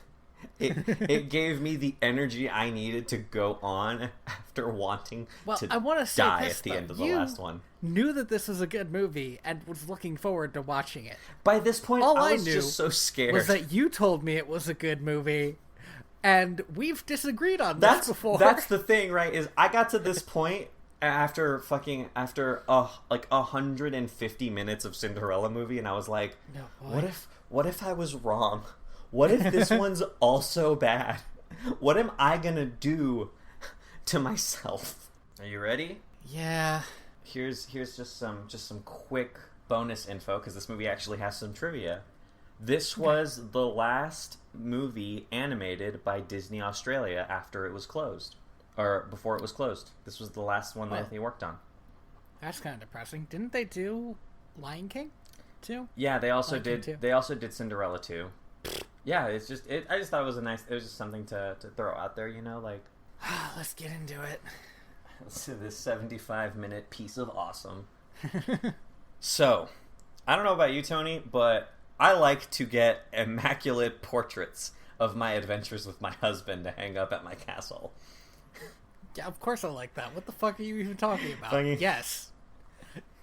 Just these beautifully painted pieces of all the things that me and my husband have done. So Cinderella and the prince are ready for their 1-year anniversary, and the prince is so fucking nonplussed by talking mice, again, by birds wearing shoes, and a random old woman in a forest doing magic. Well, what I do like is that Cinderella has brought the prince into her world, not vice versa. Not in the slightest. That he has to deal with her bullshit. I want to say, though, up top, this movie straight up ignores the second one. Yeah, it's nice. Which is mostly nice, except, again, I did like that last thing, and they do something else with Anastasia now. And Lucifer is still alive, so they kind of ignore a big plot point of the first one. Is it really a big plot point, Tony, or do you just want this cat to die? He's the first Disney falling death, Andy. Yeah, but he's a cat, and cats have 9 lives. This is a bad excuse you're pulling out. I don't know. Is it a bad excuse? I expect him to be in this movie after the time travel. Fine. Anyway, my thought is that the second movie still happened in Dimension 2 that is opened up after this movie happens. I want to say the first 2 short stories happen in Dimension 1, but the third story happens in Dimension 2. Because that way we get to preserve the goodness and just kind of cauterize the wound of the bad. That's fair. So, except I don't want that cat to exist. There's nothing we can do about it, Tony. Alright, unless fine. all 3 of them are in Dimension 1 and we ignore them forever. But then it wouldn't make sense because there's an end scene with I know.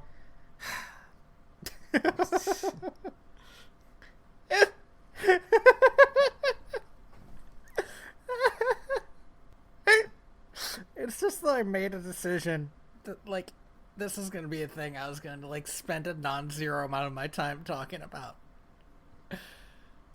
And you also made that decision. Like, we're 2 people who've made that decision to talk to each other about this shit. It's the timeline is important. We've talked about this. We need to preserve the timeline. Marty!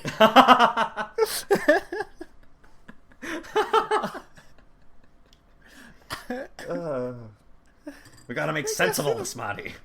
Go see the mice and the fairy godmother in the woods. Again, the prince super cool with all of this.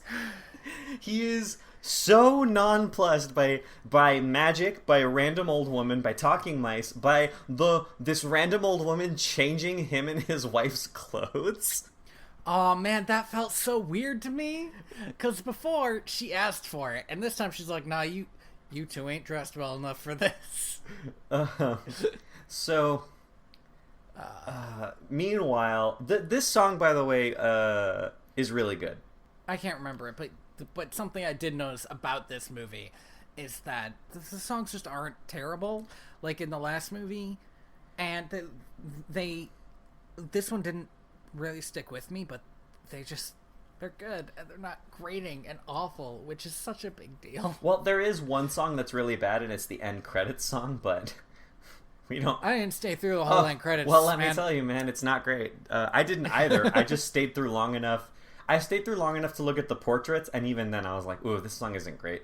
So, meanwhile, the Tremaines are having a terrible time, apparently doing chores that one person did between the three of them is impossible. They probably put it off, you know? There's probably shit that they should have done months ago that they didn't, and that's why it's at this point. Cinderella never puts off her chores. She's a go-getter. She just does what she wants to do that day. Here's the thing, though. They mentioned that Cinderella never invited them to a ball or even for tea, and that seems weird because it seems very on brand. Well, but that's the thing, right? Is this story is a completely different beast. The Cinderella in this movie is a real action person. Like, you know, she really makes decisions in this movie. Yeah, she's one of them action princesses. Yeah, she you know, it's kind of amazing how this movie manages to have a character who goes and gets what she wants and fights for it. Has a dramatic villain, has a great third act, has a beautiful bond between two sisters, and is just better than Frozen in every way, I think. Do you know what my Twitter timeline did? No. My notification thing went off, and it was like, did you miss this tweet by Andy? Where he called Cinderella 3 better than Frozen? And I said, no, Twitter, I didn't miss that tweet. I just didn't think it worth a response. I'm glad Twitter's on my side. That's so fucking weird. Right? You know, maybe that health site's useful for something. Well, let's not get carried away. Cinderella's fairy godmother, like a fucking tool.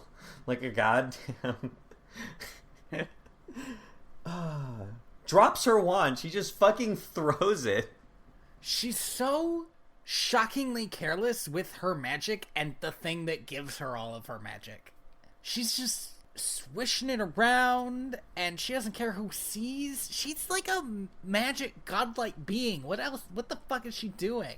And Anastasia gets the wand because she went to follow Cinderella because she saw her riding off on her horse with her prince.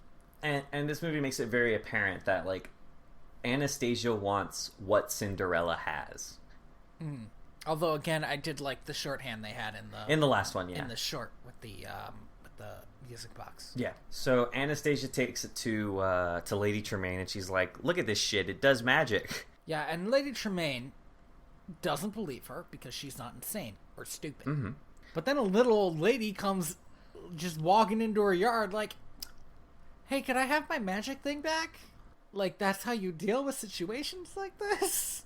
And, like, she doesn't know that this house is home to the most villainous motherfucker in the kingdom. So they accidentally turned the fairy godmother into a statue. Anastasia accidentally turns the fairy godmother into a statue, which is, like, a big character thing that they don't really get into, because they really investigate her character and what she's about, but never do they really go back and look at the fact that she might have killed somebody. Well, we don't really get a time to even, like, take it in, though, because Lady Tremaine's like, "Oh, fuck, right. Yeah, give me that shit." We don't get the time. No. So really, that really got you. Lady Tremaine grabs the wand, and immediately it starts, like, oozing green, because you know she's evil. Yeah, you know, she's got, like, that Maleficent magic. Mm-hmm. And Lady Tremaine, if you compare her in the first act of this movie to her in the first act of the last movie, man, she stepped it up. She really, like...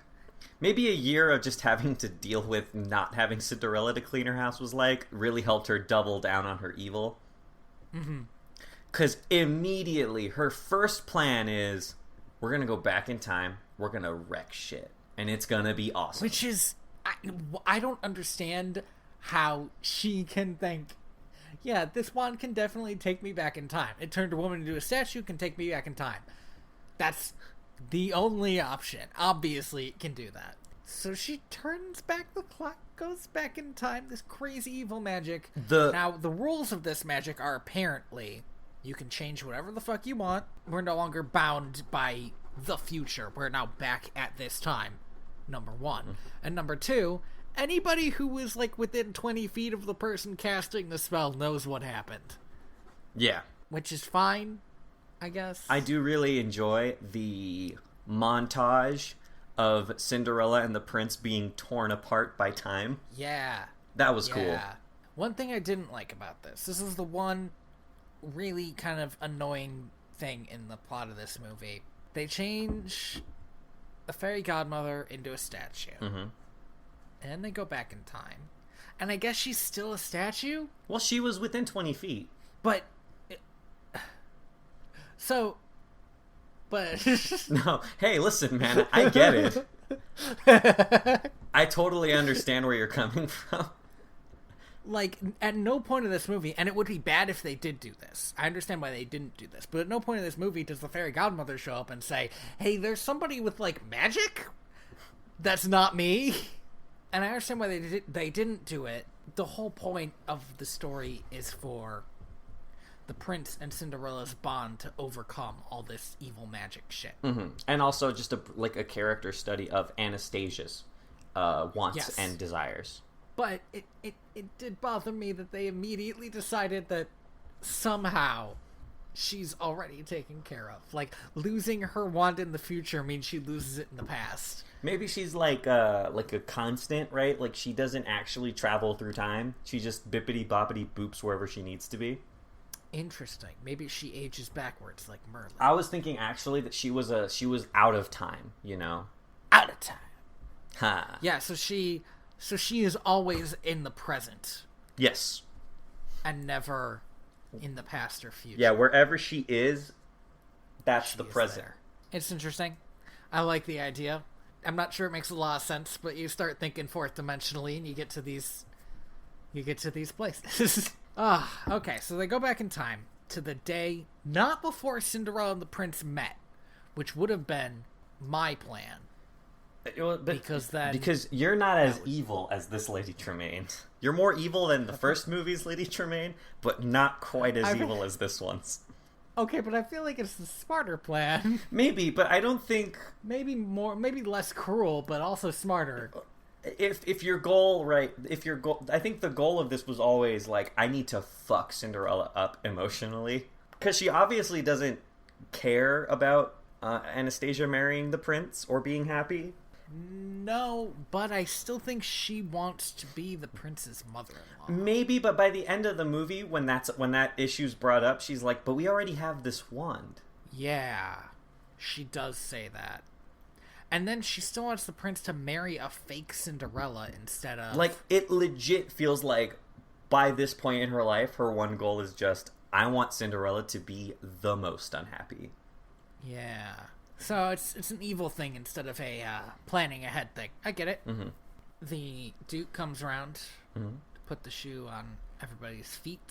Lady Tremaine makes the shoe fit Anastasia, and Cinderella comes down like, wait, it's my shoe, and then, oh shit, it fit the wrong girl. This girl with giant feet. And Cinderella, to her credit, really takes this in stride. But then Cinderella pulls out the other glass slipper. Like this would solve the problem at this point. That doesn't make sense. And she's like, but wait, I have the other slipper. And her mom uses her cane, grabs the slipper, hangs it over the balcony, and is like, nah, it was all just a dream. And breaks it. And I was like, damn, that is evil. And then, as they are all walking away to get in the carriage, she looks at Cinderella and says, oh, and clean up the broken glass. And I was like, fucking savage. Holy shit. The other thing she says, you can go wherever you want, but don't go near the prince. And then she leaves.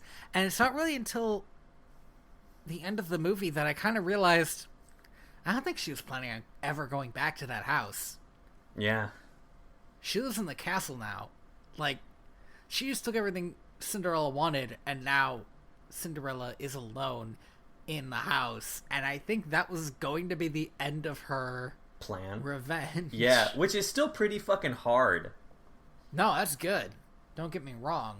Although, if it had happened the day before Cinderella went to the ball, she would have been fucking cool with it. She would have just been like, alright. Yeah. Shit, I need to go find a hot man to fill this house up with. Maybe I should go to that ball. Maybe I'll go see the baker who's always making eyes at me. My friend, the baker. My friend! God damn. So, and Cinderella fucking, like, starts believing it, too, where she's like, maybe it was all a dream. She sings a song about, was it a dream? Or it felt like a dream. And it's like, fucking way to gaslight your own damn memory. Holy shit. Yeah. But, like, after that, she's like, no, it wasn't a dream. I need to figure this shit out. I'll just go back to the castle. Now, here's the thing. The Cinderella I know would not come up with this plan. This is a better Cinderella. This is a new, better Cinderella, but where did she come Cinderella from? 3.0. Is this from a year living with the prince that she doesn't remember? Or is this... She's just become more assertive? Just her natural, after her dream is shattered, this is what she would do. I don't know. That because now her dream is tangible and was literally broken like glass in front of her. Dang. That it's time for action to be taken. It's possible, right? It's like it could be the thing, that it takes to make her do all this crazy stuff. Now we cut to the king and the prince. Mm-hmm. And we see them both men of action, both doing stuff, and they're talking about how stupid it is to put a shoe on a human being and then marry her. And the king's got a point. The king says specifically, like, you don't choose a girl by what size shoe she wears. And you know what? Yeah. But the prince says, that's all I've got to go on. And you know what? Fair. I really want to point out, though, that the prince has, like, an American Ninja Warrior course as a gym. And the entire time this conversation's happening, he's fucking, like, trapezing around and, like, sitting backwards on chairs. Like your cool school teacher. The king disarms him at some point, and he does a flip and grabs his sword back. Like, he's so cool. He mentions to his dad, like, it's like, her shoes just because that's all I got, right? But right. It I don't know, it felt right, Don't you remember when you met Mom? Oh boy. Here's the thing about the prince's mom that we never needed to learn. She looks exactly like Anastasia. Pretty much to a T. To the point where I was kind of curious to see if Anastasia would somehow travel back further in time and birth the prince. Man, Back to the Future 4 is weird. Marty, you need to go back and be your own grandfather. Cinderella story. Oh wait, that was an episode of Futurama. That was an episode of Futurama. Oh, fuck. And they kept going back to it, like, yeah, this is the plot point we want to harp on.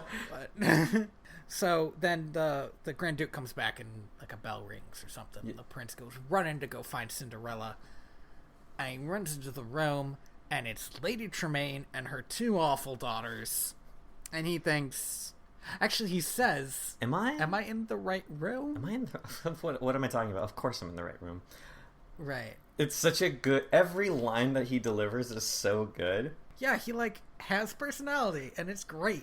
I recognized his voice, so I looked up the voice actor, because I was like, where do I know this guy from? Because I know him from somewhere. He was the voice of Spider-Man in the 1990s cartoon series. I don't know how to respond to that. Because it, like, means more to you than it means to me. So much to me. You have no idea how much that means to me. I'm glad that the fan fiction you wrote about Cinderella marrying Spider-Man has finally come true. In the fan fiction, Cinderella's Gwen Stacy, so That makes sense. Mm-hmm. And her stepsister Anastasia's Mary Jane. All right, continue.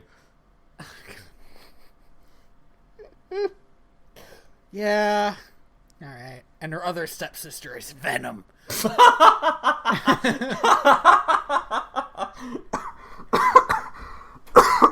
Fuck. So Cinderella's sneaking into the castle. Well, we haven't finished the scene with the prince yet. Oh, okay. The prince says, I'm sorry, you're not the girl that I was looking for. And Anastasia is, like, genuinely down about this. And then the prince gets magicked into marrying a girl that looks exactly like his mom. And toss in some childhood trauma, and this is just some Freudian shit. But the mice see this, so... Oh, the mice see this, so Cinderella has snuck in at this point, so we need to jump back to Cinderella sneaking in. Yeah, so Cinderella's sneaking into the castle, and she does this by pretending to be a mouse catcher. But who does she pretend to be a mouse catcher to, Andy? Prudence. Oh no, she still exists. She still exists. But I love what Cinderella Somehow says. she has survived the culling. I love how Cinderella just says, snap 'em and trap 'em, that's my motto. And then has to look at the mice who look so betrayed. And she's like, no, I'm lying.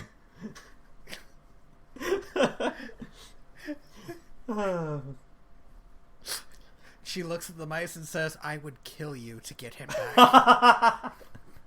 Don't even think I won't. Now go find him. Before I find you. So as the prince gets magicked, and as he's walking away, he runs into Cinderella. Yes. On like a really nice open air hallway that like connects two parts of the castle. Yeah. There's a bunch of ivy and a bunch of birds flying around. It's great. Still don't understand why she gave those birds shoes. Like, they need their feet to get food. So they have a moment, Cinderella and the prince. And Cinderella's like, I danced with you. And he's like, no, you didn't. He says, you must not be confused with some other prince, which is like... I like how the prince is like trying to be disarming to all these people who want to marry him. Yeah. You like, know? his whole thing is that he doesn't want to marry all these people who want to marry him. And it's like, he also doesn't want to let them down. He doesn't want to hurt these people who want to marry him. They're his subjects. So... she's eventually dragged away by Prudence. But the prince does touch her hand and like... No, that's later. Is it not here that he touches her hand? No, that's later. Well, he does get weird about it. He's like, huh. Yeah, he is... He's like, oh, girl, huh. Yeah, What a hot maid, he thinks. Maybe she shall be my mistress. Oh my god, don't. While I was watching this, I was imagining, like, the worst possible outcomes for Cinderella, and the worst one is, like, her living in the castle so she could be close to the prince while he is married to her sister. That's all I could think of. Yeah. So, there's, like, a scene... Does that scene happen now or not? Between the king and Anastasia? It may as well happen now. We could say it happens now. Yeah, so, the king... orders Anastasia to come talk to him, and this is when we figure out all the crazy stuff about the prince's mom. Also, the king, I think, just commissions portraits of everything. Because he commissioned a portrait of her dancing poorly. Yeah, like stomping on his feet. Like, I really need to capture this moment. You gotta respect that, I guess. But also, that portrait is massive. The king loves giant portraits. This is really one of the only things we knew about him coming in. And he, like, has this genuinely great moment with Anastasia where he's he's telling her about love and how cool love is and how falling in love can be this amazing, beautiful thing. And then he gives her this, like, seashell where he's like, I met my wife on the beach. So then I was thinking, is she a mermaid? And the answer is maybe. For a brief moment, I was like, Is this king Prince Eric? He got, like, his old age, he did not age well at all. How did he lose 4 feet? Well, you know, as you get older, you kind of just hunch over. That's a big hunch, dude. That's a real big hunch. Maybe Prince Eric was just really short. No. Yeah. Sorry, I interrupted your bad joke. Go ahead. It's okay. I interrupted my own bad joke. And here we are. It's a really good moment. Yeah, and she has some great character development in it. Because, again, she wants what Cinderella has, right? But she's, like, more learning that what she wants is to be loved more than she wants to live in a castle. With the prince, right? Like, and in her mind, those can be the same thing. But, like, we start seeing the inklings of them separating. And, like, the seashell is a good metaphor for those things being different. Because the king of a nation, his most prized possession is a seashell that his wife touched one time at the same time as him. This movie's very good. Uh-huh. So then the mice get back to Cinderella. They tell her that Lady Tremaine has the wand. And you know what? I really like the mice in this movie because they've managed to get the whole, like, being chased by a cat thing down to a reasonable level. They have good voices again. Mm-hmm. Like, I enjoyed their voices as, like, mouse voices in the first movie, and really hated their voices as, like, mouse voices in the second movie. They went back in the other direction. It's better. It's a lot better. And they uncovered the plot. Now, this is what a side character should be doing in a Disney movie, which is uncovering the plot and giving it to the hero to deal with, instead of trying to solve all the hero's problems. Cinderella tries to sneak her way past her stepmom. Now, here's the thing. She sends the mice in to go get the wand. There's a key, and it's in a locked drawer with a key, so then you get the key, go unlock the thing, get the wand. Yeah. The stepsisters break something, and Cinderella decides she needs to pretend to be the maid? I don't understand how she came to this decision.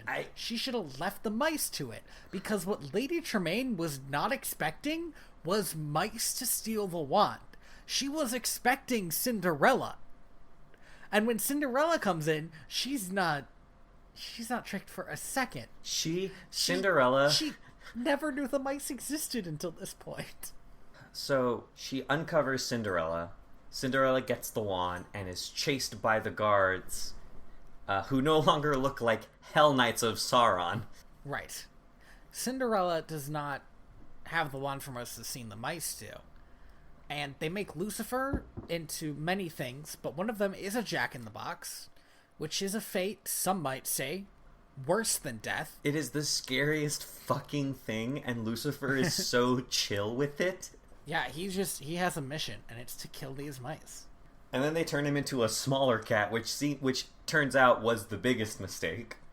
It seemed like it would work, and it did not.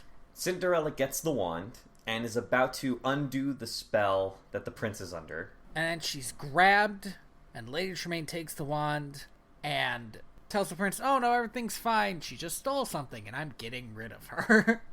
And so she sends her on a ship. And then they touch hands, before she's dragged away by the guards, she, like, touches the back of the prince's hand, and the prince is like, huh, weird. She's going to be put on a ship and sent away. And that'll be the end of Cinderella. She's not even going to bother killing her. She doesn't need to kill her. She doesn't want to kill her. She's just going to be gone. She just wants Cinderella to live knowing that she won't get to marry the man of her dreams. To the pain! I assume everybody knows what I was referencing when I said that. So, the mice, having nowhere else to turn, decide to start talking to the prince. And I should really point out again how chill the prince is about all of this. Well, I like that the prince is slowly discovering that he's in a Disney movie and can't quite cope with it. He, like, follows talking mice into a room and into a closet, and then he's like, "Okay, there are no talking mice here. I'm crazy." Before that happens, though, there's an amazing scene where the king is, like, standing in front of a mirror, getting, like, fitted, and the mirror is one of those like crazy circus mirrors that makes him look super buff. And the prince walks in and he's like, I don't understand, something is wrong. And when he's walking in, he like turns from looking into like a science beaker into being really buff because of this mirror, and it made me laugh out loud. It was a good gag. Okay, I'm glad you enjoyed that. It was really fucking funny, and a good bit of animation. So yeah, so he's going crazy and talking to mice, and being dragged around by birds. That happens too. The mice try to sum up the plot of the movie, but the problem is, like in the first movie, they're talking over each other, so they eventually decide to just do a musical number about it. Which is cute. And the prince, while they're doing this musical number, the prince is like interjecting with questions, like, then this happened? Yeah. Musical number continues. Oh, and then this happened. Now you're getting it. Now, I wrote down verbatim the prince's reaction at the end of this song. Magic? That would explain everything. I also wrote that down. Now, would it? Because technically, magic could explain anything, but that doesn't mean it's the explanation you should immediately accept. Well, to be fair, this was given to him by talking mice in tiny clothes, right? Now wait, the talking mice, I also need to point out, are not magic. They are not magical. Normal talking mice. Just, it would explain everything. No, it really wouldn't, actually. And I also love that as he's leaving, he's like, I gotta go find this Cinderella. Yes. Oh, and I like that he says the talking mice say she's the wrong girl. That's good, too. Oh yeah, talking mice say I married the wrong girl. And then these talking birds were dragging me everywhere. And then these birds were dragging me around, and his dad's like, talking mice and birds? And he's like, don't be silly, Dad. Birds can't talk. And his dad says, I forbid you to take another step down these stairs. Which this man of quick wit was like, you know what the funniest fucking thing I could do right now is? And he jumps out the open window and I assume dies. What a nutter butter. I think he lands on his horse, which would still hurt. It would hurt a lot. That seems like that would be taking a lot of pressure to your groin. He was going out head first, though. Yeah, I guess he flipped. We know he can flip. It's true. Oh, man. This prince has been preparing his whole life to chase a girl dangerously out of a castle because he fucking really does it. The king orders the guards to close the gates, and he almost kills himself. Here's the thing. Couldn't the princess said, don't close the gate, and the guards maybe still would have closed the gate, but definitely would have paused. It would have been like, so do we or don't we close the gate? Yeah. That would have been a funny gag if they had done it. Yeah. Oh, man, the prince is so cool. He gets to the boat too late. It's already taken off. At first I thought he was going to get into, like, a skip or something and, like, chase the boat. But then I saw, a skiff, rather. But then I saw at the same time as he did the big cliff that they had drawn, and I was like, oh, shit. Man, it's a great thing that cliff's there. So he rides to the top of this cliff. His horse throws him off. His horse was not down with dying for this cause. He was about to ride the horse off the cliff. He was gonna jump on with the horse, and that would have been cool. The horse has different plans. He, like a failed run at Skyrim, he was about to jump off a cliff with a horse. He uses his knife and, like, fucking slides his way down a sail, destroying it utterly. He's gonna have to pay for that. Well, but he's the prince. He can do it. I love the way he lands. Like, oh shit, I'm alive. Ha-ha! I mean, of course I'm alive. And then he, I guess, just touches Cinderella's hand again. He, like, holds her hand, and they hug, and he's like, oh my god, you're the person I fell in love with. And she's like, yeah, dipshit. And he gets down on one knee, and he says, Cinderella, would you marry me? I like the idea that Cinderella is still like his pet name for her. Oh man, that'd be great. Cinderella 4, Disney, get at us. We're ready. Look, so far we have at least 2 solid plots. We can do 4 and 5. So, the prince and Cinderella ride back to the castle and explain everything to the king. Mm-hmm.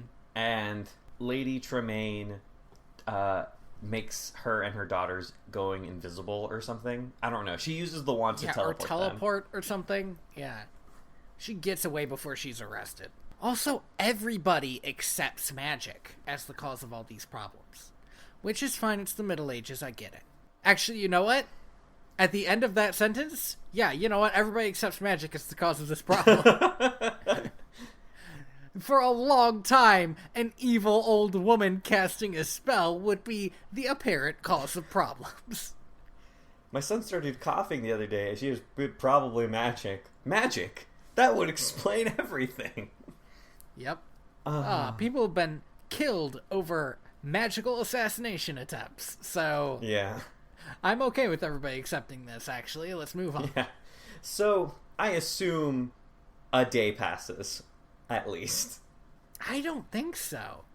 Because the marriage was already planned for that night. Yeah, that's true, I guess. So Cinderella's getting ready for the wedding, and Lady Tremaine emerges from the shadows like a Sith Lord, stroking her cat. You ever notice how often in sequels the villain will become way creepier? Yeah. I remember the same thing happening with Captain Hook. Yeah. And in what has to be the greatest plan she has come up with. Okay, so I gotta say, immediately I saw the Anastasia into Cinderella thing coming. That was pretty obvious with the way Lady Tremaine was acting toward her daughter. Mm-hmm. Like, you want the prince to love you, right? Do what I say. That's like, okay, well, he's gonna turn her into Cinderella. But the other thing, the Stephen King version of the pumpkin carriage, right? What a good was a very touch. Unwelcome surprise. What a fucking great... And then the way the carriages, like, vines, like, ensnare just a horse that's nearby. Yeah. And force him to drive them away. And Lucifer is turned into the coachman, which is great on one hand, but, like, I wish he had lines. He was just laughing the whole time. Yeah. I wish Lucifer had lines in this, scene. I guess just scene. I was going to try to define the scene. It's like a chase scene, but not. It's because everybody's going in the same direction at the same pace. It's very Fast and the Furious, though. Yeah, so the mice have to disconnect the pin. Cinderella, punches her way out of the pumpkin. Yes. Okay, but I need to say this. Why does it have a pin? I just watched it grow from nothing.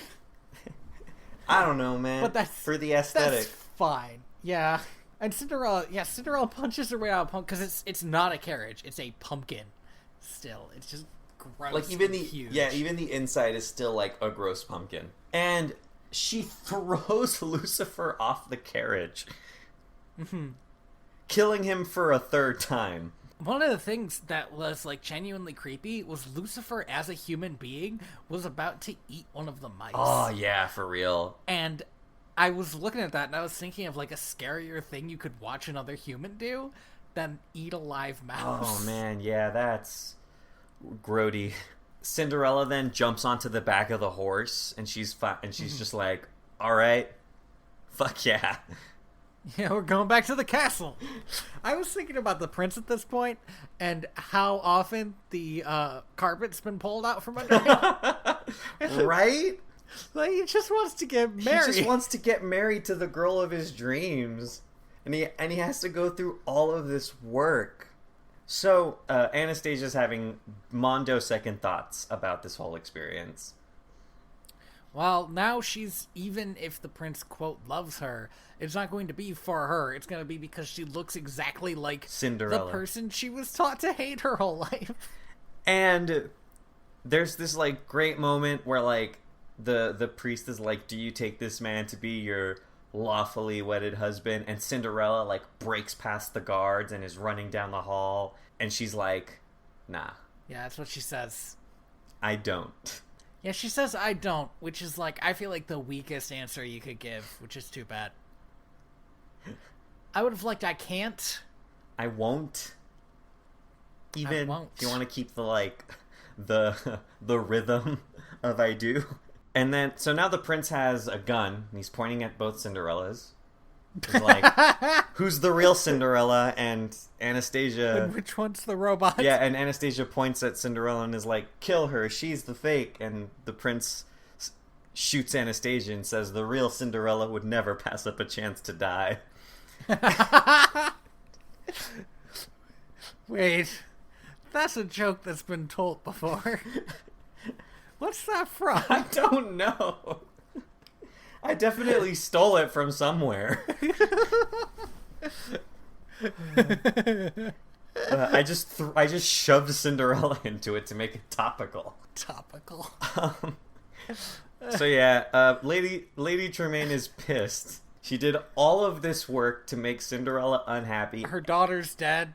And to give Anastasia everything she ever wanted, and Anastasia's like, no. So she starts turning guards into animals. Yep. I don't understand why that was her go-to. It's just like an established thing the wand can do, I think. Yeah. I don't know if it can kill people. It's not really built for that. Turn them into animals, though. It can turn them into fucking statues. What? You want the hall full of statues? This is a church, man. That would have been cool. It would have been aesthetic. Right. Does that happen in Sleeping Beauty? No, they go to sleep. Ah, what's the same difference? Sleep, statue, they kind of rhyme. So... You're thinking of The Lion, the Witch, and the Wardrobe, I think. Oh, yeah! Ugh. Okay, don't... Alright. Anyway, there's an established rule about the magic wand in this version, which is a ridiculous rule, but they do keep to it. And it's that magic reflects off of metal. And it happened earlier. After watching multiple guards point their spears at this magic, the prince knows he can't just stab it with his sword. So Cinderella jumps in front of Anastasia to save her, and then the prince jumps in front of Cinderella to save her, pulls out his sword, and just deflects the spell back. And yeah, here's the crazy thing, though. It turns Lady Tremaine and her daughter into frogs, and teleports them somewhere else. I thought she threw the wand. Maybe she threw the wand, teleported them to the cellar, them. yeah. Yeah. Here's the thing about, like, the morality of these characters.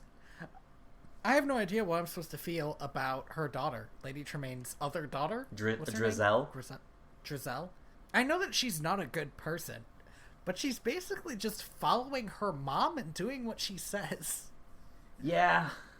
Which can't exactly make her a bad person. The morality is difficult here. It's hard to parse. She buys into her mother's virtues a lot more than Anastasia does, though. Like, there's a scene earlier in the movie where she's, like, using the wand to give herself, like, these ridiculous clothes and jewelries. But Anastasia would have done that, too, if she hadn't just had this, like, heart-to-heart with the king. Yeah, I don't know. It's just... It sort of feels like Drizel just hasn't had this opportunity. Hasn't had that moment yet, yeah. Yeah. Maybe there does need to be a fourth one. I don't want to make it about her. Well, fine. Then I guess that she doesn't... Could be part of the army that returns. Army of 3. When Cinderella and the prince are fighting for their lives. There's a great scene where Tremaine is gonna, like, has a sword at Cinderella's throat, and she's like, finally I can get rid of you. And then, from behind, who is it? Drizel. Boom! Right through the back. Kills her own mom. And it's a Disney movie. She needs to fall off of something. Well, then they both fall off of something, and... Oh, a redemption kill! Yeah! Yeah! Alright, I'm in. Cinderella 4? Army of 2? Wait. Yeah, that's the climax of Army of 2, man. We can't call it Cinderella 4 Army of 2.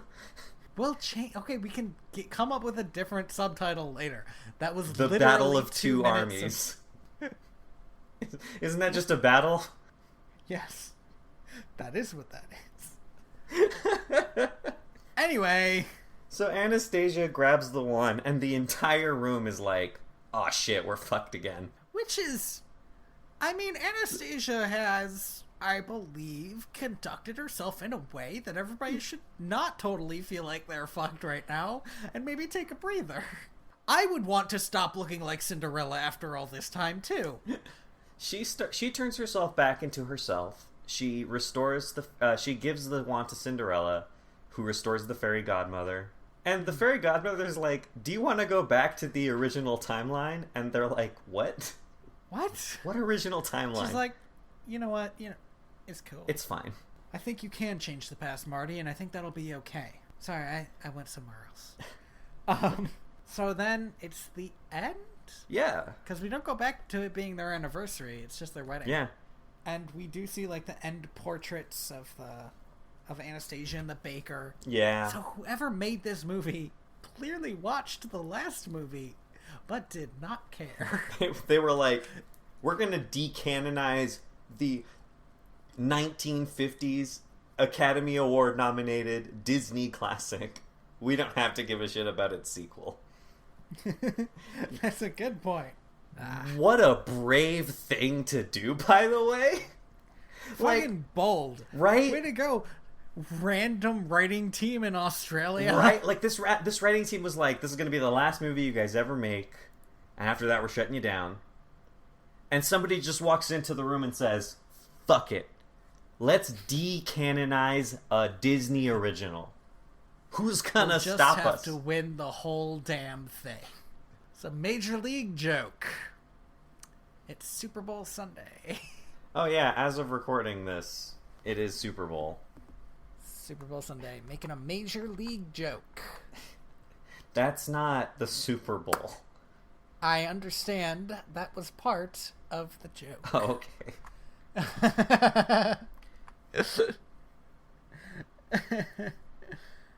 So how did you like this movie? I know I talked it up a lot. You did talk it up a lot. To the point where I expected it to be a lot worse than it was. It's so fucking good. I really did like it. I like that it has Cinderella earning her dream. Earning her happily ever after when she really doesn't in the first one. I like its exploration of Anastasia as a character when they didn't really do anything with those two characters in the first one, again.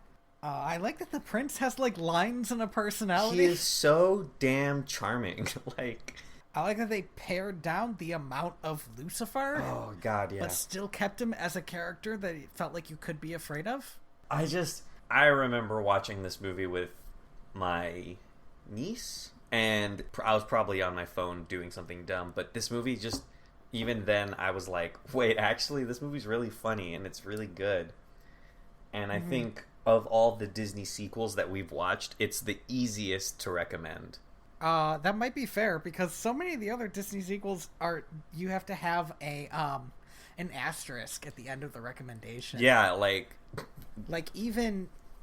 Like, I really like Lion King 1.5, but I would have to say, like, you gotta be okay with a lot of meta jokes and more than a few fart jokes. And, like, even the least insulting Disney sequel that we've watched, which I think is The Fox and the Hound 2, is, like... not a sequel to Fox and the Hound 1 at all.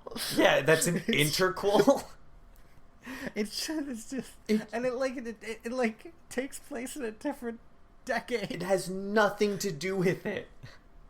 But, like, 101 Dalmatians 2 was, like, fine, but I wouldn't recommend it. I think I would recommend... Peter Pan 2 was good. Yes. In fact, there's an argument there for, like, if both Peter Pan 2 and Cinderella 3 are movies you should watch if you want your kid to know who Peter Pan or Cinderella are, but don't want to make them watch the originals. Yeah, because you don't want to teach them the wrong lessons. Yeah, for sure. No, I completely agree. Although I do think Cinderella 3 is a better movie. Oh, easily. I just think there's a comparable reason to watch either. Yeah.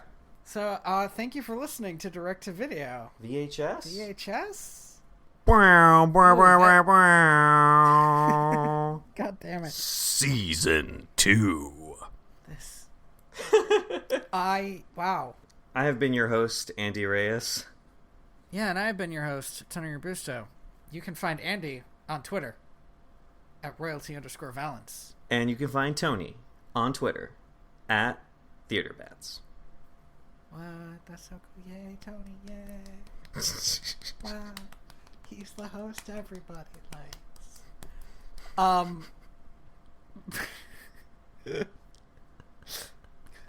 Wow, since that round of applause obviously meant that you love me so much, maybe you should go check out my comic, inspiredbytrueevents.org. And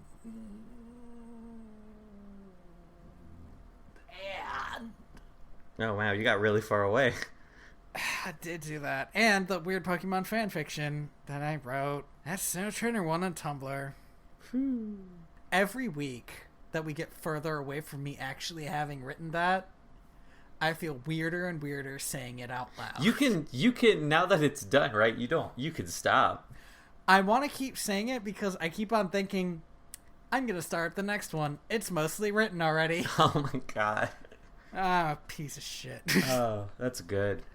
You should also stop by your local podcast watering hole and give us a 5-star review. That's either Google Play or iTunes. It really helps us out, and it helps people find our show. You should also check out Lee Rosevere, who allowed us to use Penguins on Parade as our final music cue. It's on Music for Podcast 3. It's a link in the description to that. Yep.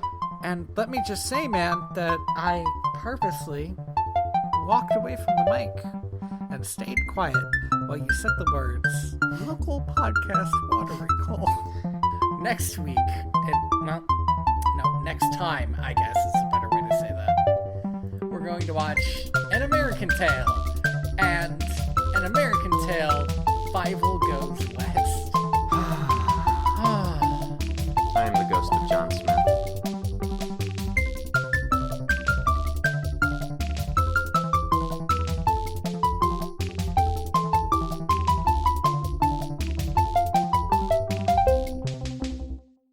So for the listeners, I have in my hands a banana.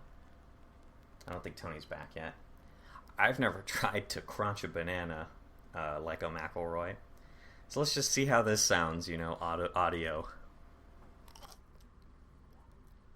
Not too bad. Hello? Hey, Hey. I got a surprise for you when you go back and edit this audio. Good. Are you eating? No. Yes. Oh, gosh. Now, if you'll give me a sec, I need to finish eating this banana. Uh-huh. Almost done. Consummate professional. Mm-hmm. Such a pleasure to work with. We have 2 minutes of break left. The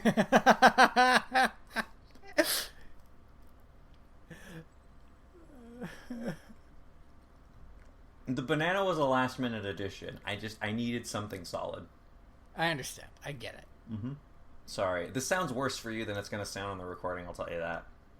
It's not bad, actually. It's not terrible. I had a banana. Well, don't talk over it. That doesn't make it better. Sorry. I covered my mouth, but because that's what I do whenever I have to talk with my mouth full. I was like, nobody can see me eating. They can just hear my sin.